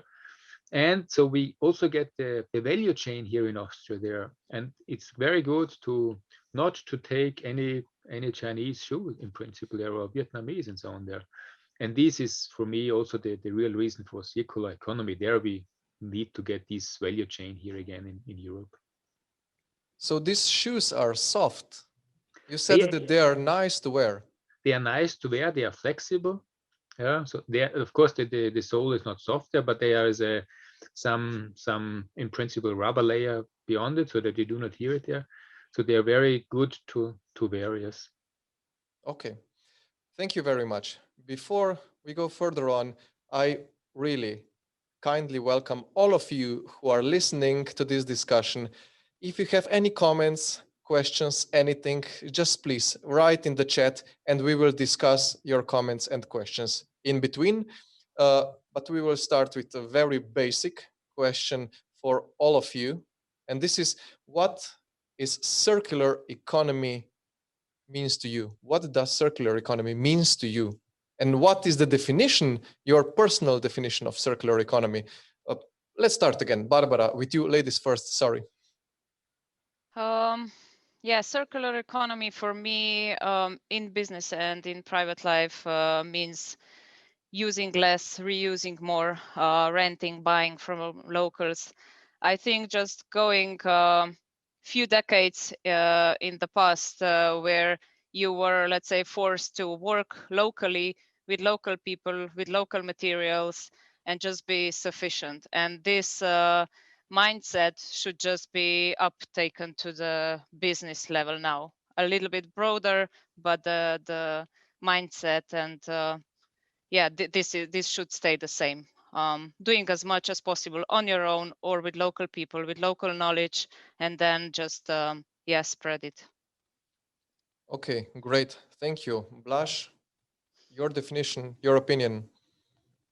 Coming from the plastic side, you know, plastic has a very bad reputation, or people are trying to show the very bad reputation from the plastic material. Nevertheless, you know that 280 million tons are processed every year currently. And this number will go up dramatically. It will be more than doubled in the next 5 to 10 years. So what is the future of our planet if we are speaking that plastic material is bad? I'm always saying the plastic or any material is not bad. So all the materials are good, only the users are bad. So if we cannot use the material, if we cannot use the material, design material for the purposes which we needed, if we don't design the products according to the cradle to cradle principle. So I'm always looking when designing new products, when speaking to the companies, discussing the problems, we always have to see where do you start and where do you finish, and how to make the product going around and around. We don't have unlimited material resources in the nature. We know that we are very much also energy limited. So we have to be smart, have right materials, use them correctly, reuse them correctly, and of course, think about the energy sustainability as well. Blaž, thank you. Materials are not bad, users are bad. This is something to remember. Franz, I will switch here. Franz, Slovenian Franz. So your definition, your thoughts? Okay, thank you. So from my professional side, circular economy means eco well-being. So it means that there is a lot of research and development behind that for new eco product, for customers, for that well-beings. There is a lot of new skills and knowledge about digitalization of process, for optimal using of material and energy, for very short delivery paths, and that's it. Okay, thank you very much. And Franz, other Franz? Yeah, from the professional point of view, I also see it as a one-to-one recycling of a plastic, the cradle-to-cradle approach, especially what, as I mentioned before, like the packaging. This is something that I think that there's a lot of work to do, and a lot of people have to work together to make that happen. In my private opinion, I'm also with Barbara. So basically, try to focus more on using local resources. Don't ship products all over the world. And yeah, and also this is also very hard, but there's new technologies that we're using for other things that could help us improve to better plan the resources that are available locally.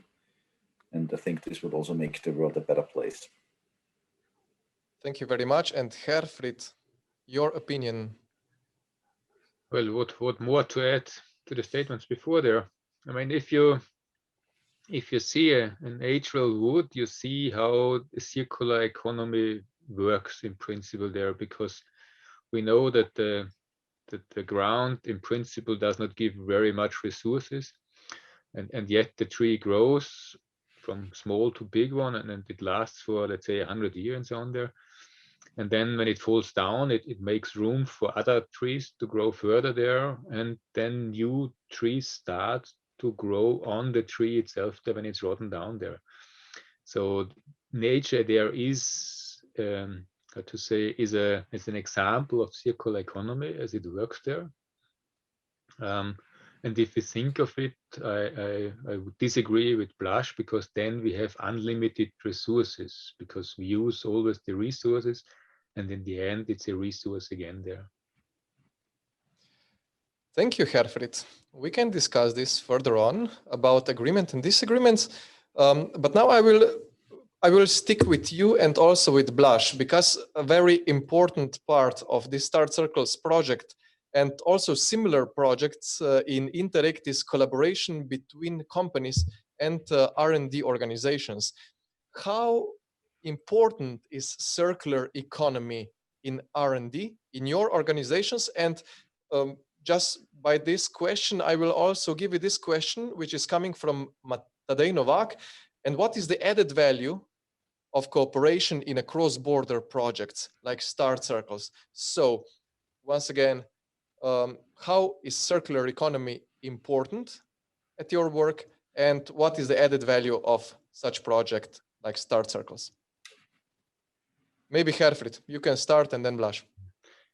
I mean, circular economy is let's say in all details, it's daily work there, because if you try to optimize a production and to save a few euros per whatever you produce there, it is efficiency you are increasing there, and by this you use less resources, less energy, and so on there. Of course, if you think of a cradle-to-cradle approach, there is some technical issues sometimes needed.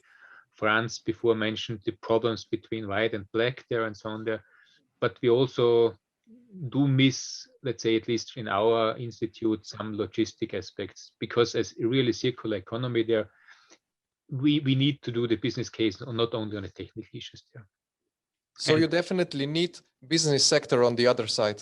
We need definitely business sectors on the other side. They're also for cross-border there, because neither the product nor the waste nor a circular economy can end on the national border side there.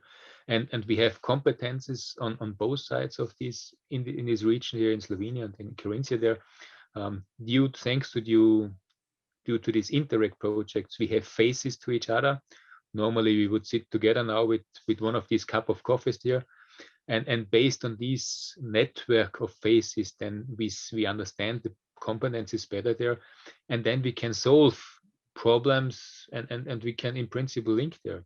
Also like today, I mean, I was impressed by the discussion of and the presentation of Alpes there. And I think we have one partner who has maybe a complementary material at the moment in his thoughts he wants to use there, and maybe we can join forces in a circular economy product who is then produced either by Alpes or by this company. We will see.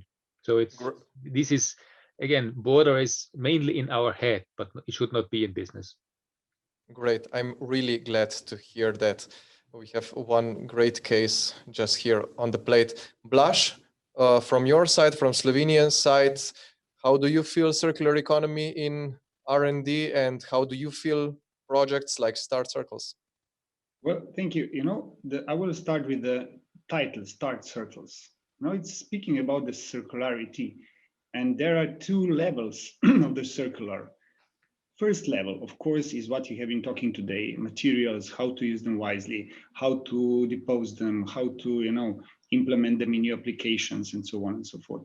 But the other thing is, for me, the circle is also the cooperation between companies and institutions, research institutions. Without companies, there is no research institution, and there is no company without research institution. So there is a cohabitation between those two parties, and it must be done. For us at the Faculty of Polymer Technology in Slovenj Gradec, we cannot live without the companies. And we are very much related and linked to the companies doing different research studies on the material side, on the development side of different technologies, applications, and so on and so forth. And for us, this is really vital cooperation. So we don't see any potential that the knowledge or the science exists without the support of the industry and vice versa. So again, we have this circular economy if we are emphasizing this part. But as I said, on the material side, different applications of, as Herfried said, wood. Yes, wood is of course renewable resource, reusable resource, and it produces much more than only wood. It produces also oxygen and so on and so forth, so that we can breathe. But on the other hand side, we have also the other materials which must be wisely used and which must be wisely implemented in the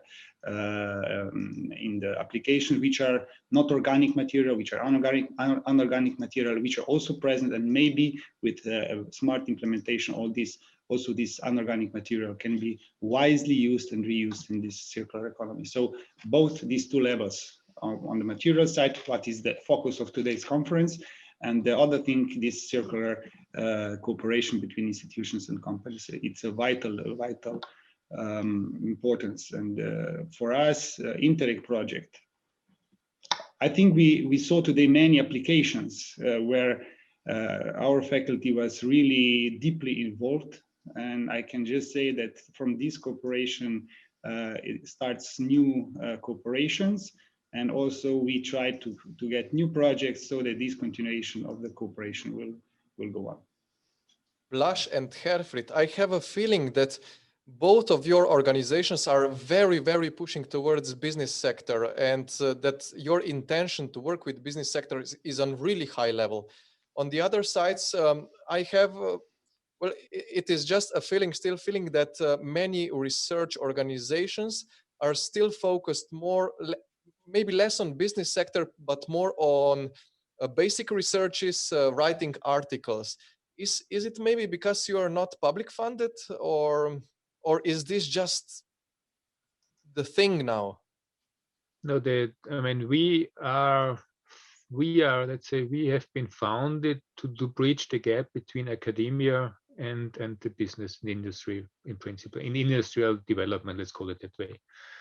And technical research centers are in principle much more focused on business than, let's say, historically, philosophically, social, and so on there. Because we deal with problems which arise when you work with them. And I understand the definitions for funding between basic research and applied research and so on there. But let's say we do it that way. In principle, what is the difference for a company if it's basic research or not there? I mean, in some problems we need to dig very deep. Yeah, and some even difficult looking problems are easy. Yeah, France has before the problem between white and black bottles there, and the ideal color is gray, so this might be an easy answer there. But if you really want to find out, if you find a way to scan black bottles, it requires basic research there. So there is no differentiation what you do in principle there. And at the end is what Blaž explained very well. It's a circular system between research and business, because only new products will keep the business. And if we do the research or the companies itself there, then it's a different story and so on there. Blaž, if I make this question, similar question, maybe just a little bit more concrete, are your researchers more focused into writing scientific articles, or more on solving industrial issues and maybe not writing articles? Because articles are also there, you gain points and you develop further on. You know, for us, both is very important. So because we are faculty, we have to show the scientific excellence as well, not only industry. Of course, as I said, we are very much linked to the industry. We are gaining approximately 1/4 of our incomes from the industry, which is, I think, very good.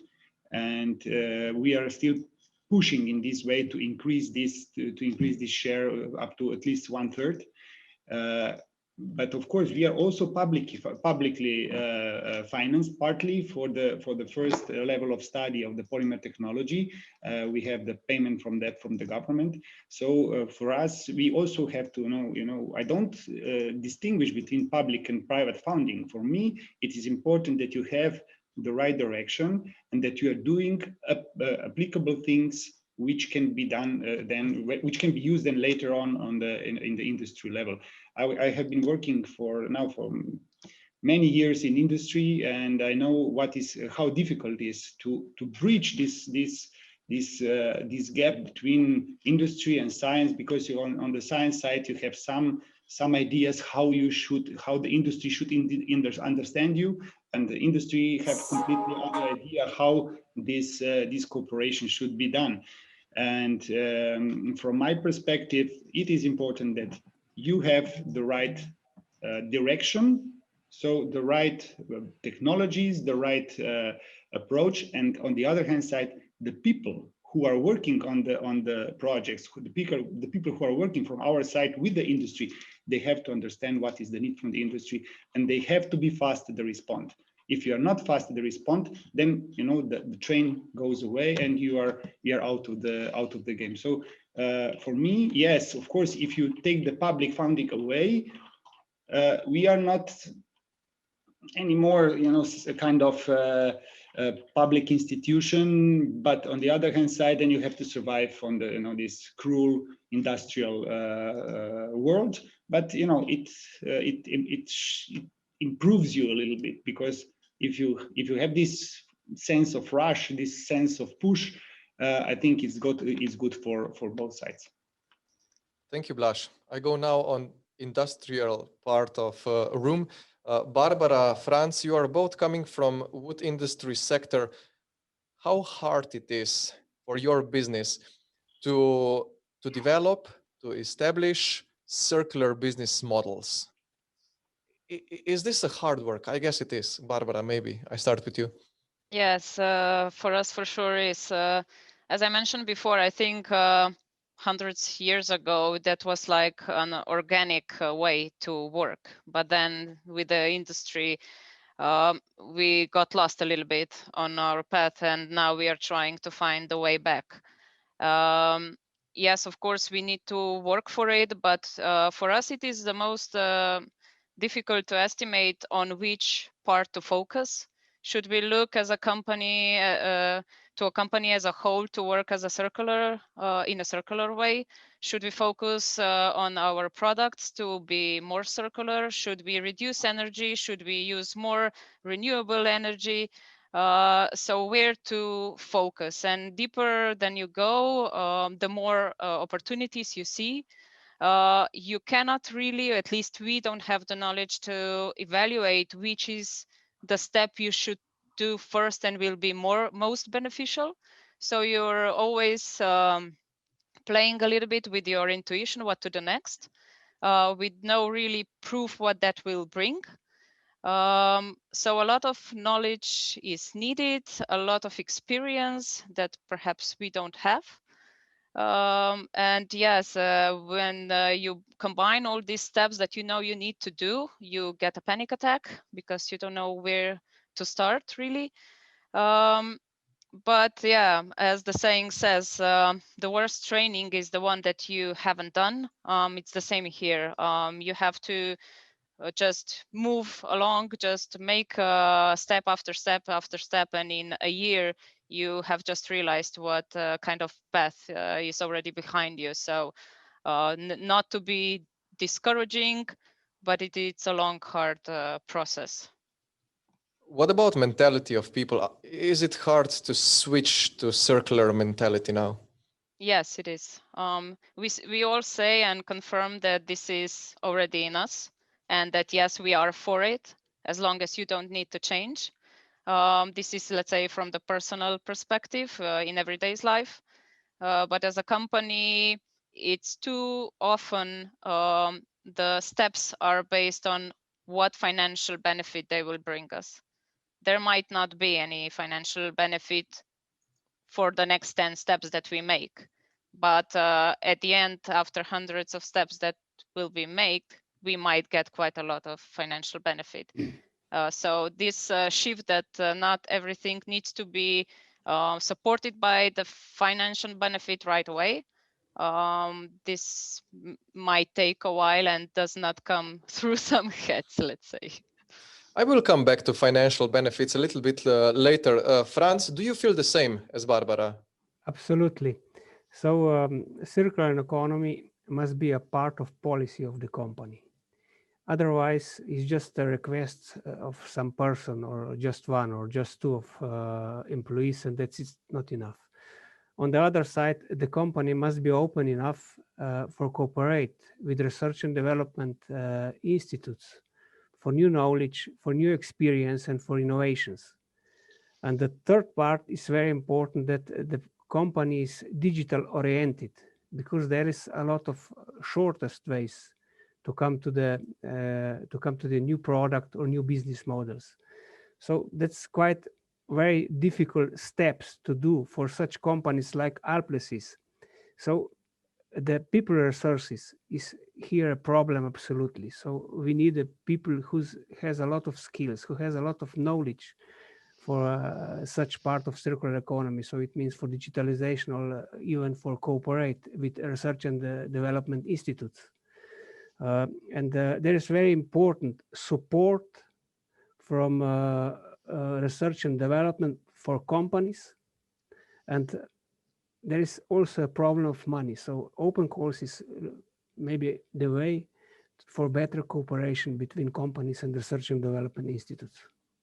Franz, you said it, digitalization. Yeah.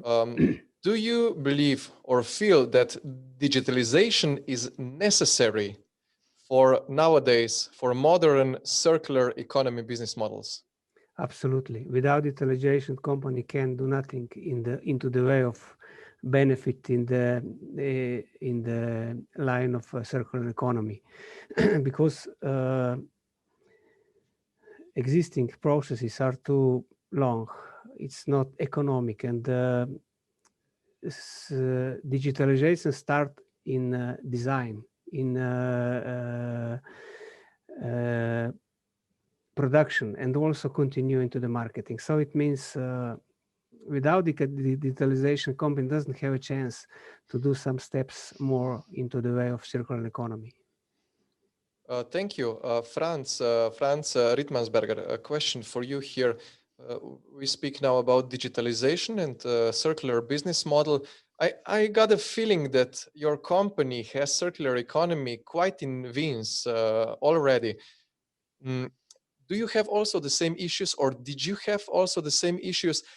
I have a feeling that polymer sector is maybe a step ahead of wood industry sector. Do you share the same feeling? Am I maybe right? Yeah, I mean, there's basically two sides of the situation here. Of course, in one thing, the polymer sector is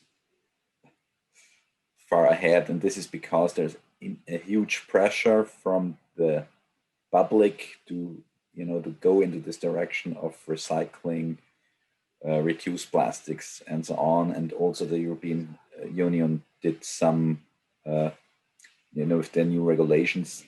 So basically there's a big pressure on the market to change. However, I have to say, as I'm coming from the polymers, and I studied this 30 years ago, and probably Herfried can confirm this, but I also have to say that the industry has really slept the last 10 or 20 years, because there have not been very big gains in technology for recycling. And especially like if you take countries like Germany, they basically were happy to ship their plastic waste somewhere else. There's other countries like Italy where they have a huge market for recycled plastics. So they have much more experience there, but it's not the cradle to cradle approach. It's just the downgrading of the plastics. So there's still a lot of scientific research to do to really get to a level where we can have this. And so we are also kind of trying to do this spearhead project that we do together also with Kaplus and other universities, where we kind of try to develop those missing links to really get those cradle to cradle approaches for certain polymers. Would you say that you are completely dedicated to circular business model, or do you feel that also policies pushed you to do the business model? In our case, it's just the group itself, because they are very afraid, like, you know, like Lidl and Kaufland, they're the biggest seller of plastic garbage in Germany. So they are afraid of the public backlash on that topic. So it's the strategy in the group to just be the best one in terms of the circular economy. Barbara and Franz, because your companies, well, they are not as, you know, like huge companies. If we compare it, for example, on one side to IKEA, and Barbara, in your case, if we compare it Emsora to Internorm, for example, these are big companies. Would it be easier to establish profitable business models, circular business models, if you were bigger, if you were dealing with more materials? Yes, if I may answer, for us, I think it would be, because we are too small to influence, let's say, on our suppliers what materials we need from them to be more sustainable. So we have big suppliers that we have no influence on. Perhaps, yeah, then this means that we should change them with the smaller ones. But yeah, I think IKEA or Internorm, they are on a different level, that they have much more power of putting the terms what and with whom they cooperate. Yeah, in our case, this is not the way. Franz, maybe your opinion here. Yeah. Look, I don't know how is in such big companies like IKEA is. I can speak about companies such like Alples is. So it means I think we have a lot of chance, but we have a chance just in cooperation with other companies and the research and development institute. So it means this cooperation must be on high level, and it must be supported.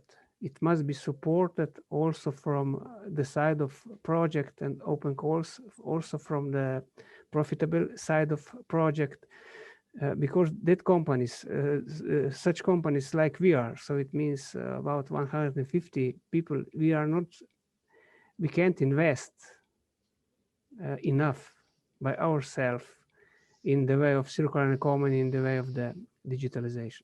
It's a problem. So I think we have a chance. We must be open for cooperation and also support it with open calls and foundations. What would you need then? Because I have a feeling that at the moment, some circular economy, circular business models in wood sector are not profitable yet. I know, Barbara, in your cases, you have great projects reusing old wood and implementing it in new windows. But is this business model already profitable? No. Or how higher price it is for such a window, for example? Do people buy it? Yeah, we made a poll. We questioned people, our customers, whether they would be ready to pay more for windows with from reused wood, and the answers were yes. How much more? 10 to 20%, yes. These answers were mostly gained from people, let's say, in the years of 40 to 50. The lower generation was not ready to pay more. The younger generation, I mean. So yes, they are ready to pay a little bit more, but yeah, if we would get an incentive, or they would get an incentive for this difference, I think they would buy windows from reused wood. It's the same difference as it was 10 years ago, let's say, the difference in price between wooden windows and plastic windows. And the incentives were to get some money if you buy wooden windows from the state, and this was just enough to cover the difference between those two. So these incentives for sure help to promote this kind of products. Franz, how is this situation in polymer sector? When you are selling some, let's call it circular green products, can you sell it for a little bit higher price or no? Currently, those, I mean, so basically we do not. We always sell it at a lower price because the quality is just not comparable to virgin material, which also makes the business relatively difficult because we had this rally of the virgin prices over the last year. So basically our prices are based on the virgin prices, but they're a little bit lower. There is some sectors like the packaging where you can sell at a higher price, but I guess this will also change a little bit because right now they're just selecting out of the garbage the best materials and then sell it for a higher price, but you will have to sell all of the kind of the regrinded garbage or the recycled garbage. And then you probably will be just selling at the same level as virgin materials. But we of course have the advantage that there is some pressure from the market, some pressure from the regulatory bodies, and now finally all the big customers like Procter & Gamble and Unilever and all of them, they have seen now that they have to change there, and so there's a lot of movement there. Thank you. Do you have then, three of you, feeling that through all that you have spoken, that projects cross-border like Start Circles and similar, do they have added value to your business models, to your R&D activities? Yes, for us they sure do, because we get a lot of knowledge through them, which we need. We have talked about if the price can be higher or lower. We have heard Christina before explaining the new EU calls, and she explained very well that the price for such products, more circular, should not be higher at the end. So we should focus on that instead of expecting the subsidies from the state, and just improve our products and processes even more. So this is a fact, and yes, a push for us. And yeah, such consortiums or such projects only help us and support us with that. Yes, because in this case we will talk about disruptive innovation, something Yes. really, really novel and at lower price. Both Franz and Franz, how do you feel such kind of projects?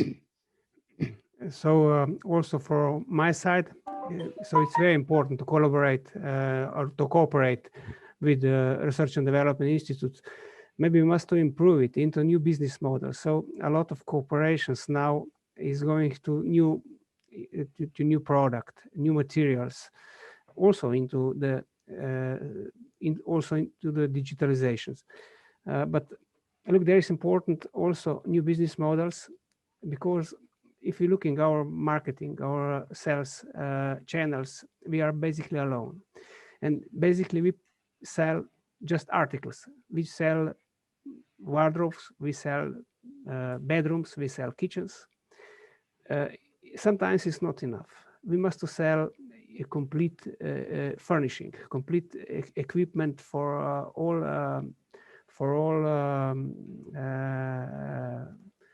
homes. And it means that we don't sell articles, we sell well-being. And people must be supported from that side. And this is something new. And I think in the future must be also supporting to new business models, into the corporations, for a wide range of articles and services which we can offer customers. Thank you, Franz. And also, Franz, how do you see such kind of projects? For us, it's very important, but you also have to consider that we are very close to the border. So for us, the universities in Slovenia are basically closer than any university in Austria.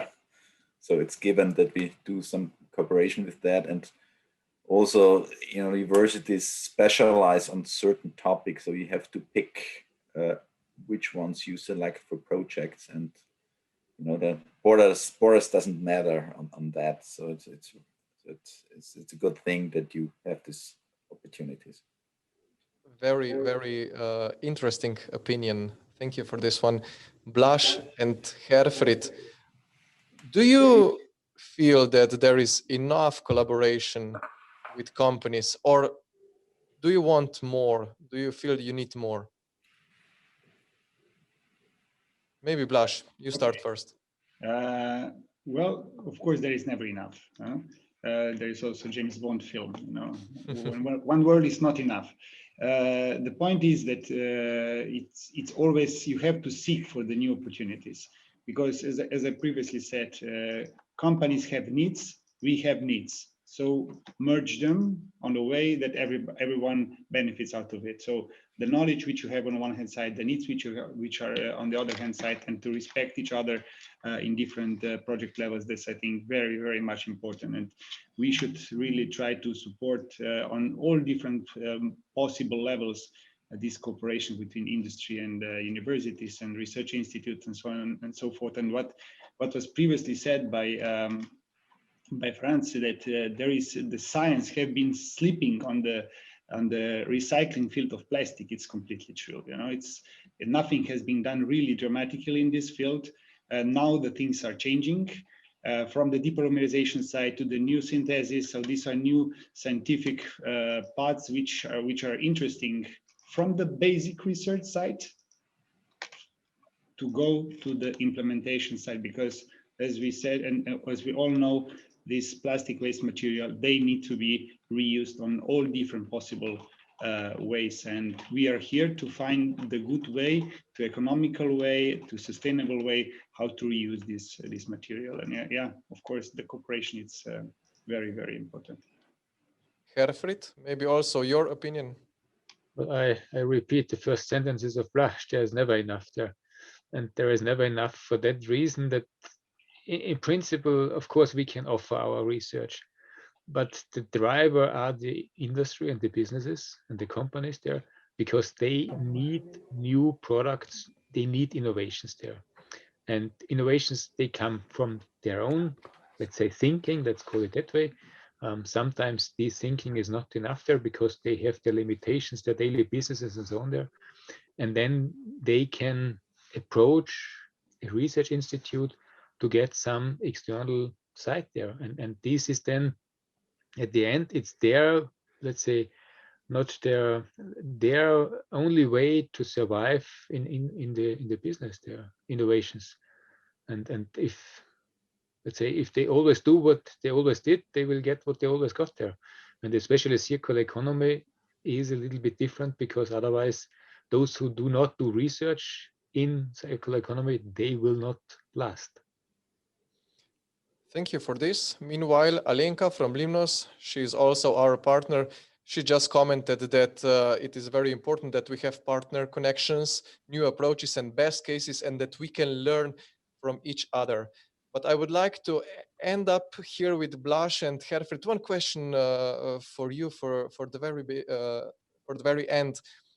There is still a kind of stereotype that research organizations, they don't go to business sector, but sometimes I have a feeling that also on the other side, that business sector, that companies, they don't know exactly what do they want, what do they need.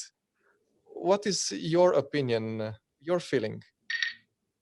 Herfried, will you start? Yeah, I mean, there are famous sites, let's say from Henry Ford, for instance, who said, if I ask the customer what he needs and what he wants, he would have said faster horses there.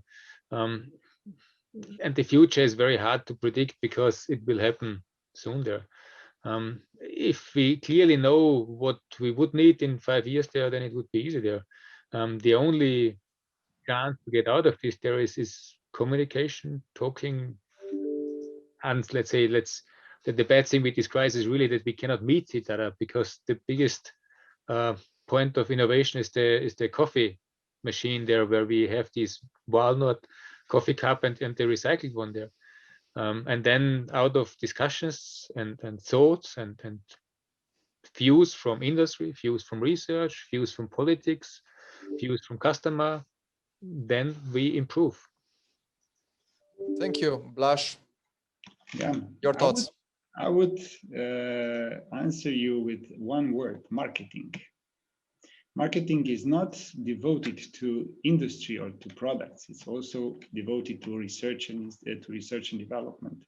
If the companies don't know what you can offer, you will never go to a store when there is no window, when there are no product exhibits, when there is nobody saying about what have you been doing or not.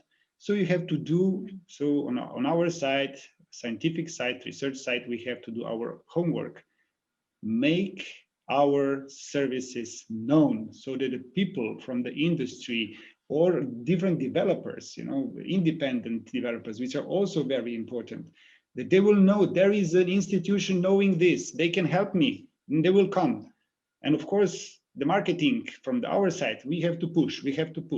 And it is very important that we don't shy. We have to show what we have. We have to show what we know. This is our benefit. And I think with this, it's much more easy than to start working on new projects, on new product developments, on new, initiating new ideas. And, you just have a phone call, personal touch, and to know as many people as possible, it is very important. Blaž, thank you. You wrapped up this perfectly. I won't be wrapping up, but we will finish this panel discussion a little bit different. I will ask you to just follow me, what I will say. So we will do like this.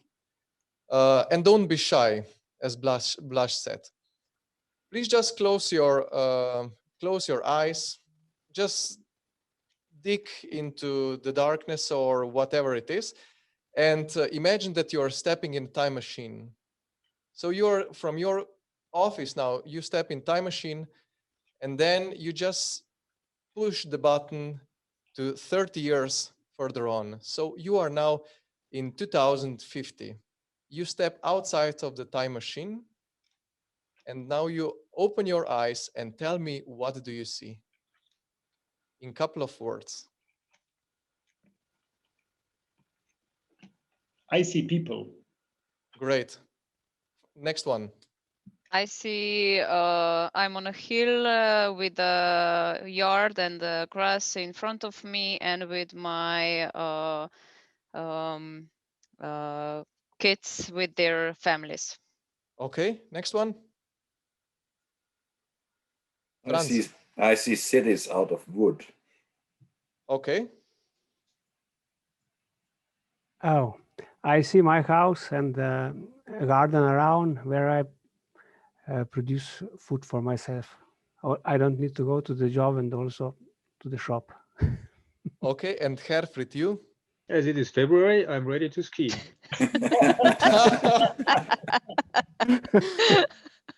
Thank you very much to all of you. We finished 5 minutes before 1 o'clock, but I believe that nobody will be mad on us because we are a little bit early. I am really glad that you see a really bright and green future, and that is dedicated to a nature, family, and people. Thank you all. Once again, what I would like to ask you is that you wave a little bit, because I will do a screenshot. So we will have this for our memory. So 1, 2, 3.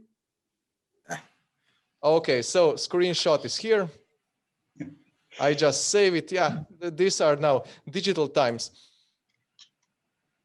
And yes, thank you all, ladies and gentlemen, that you were with us until the very end.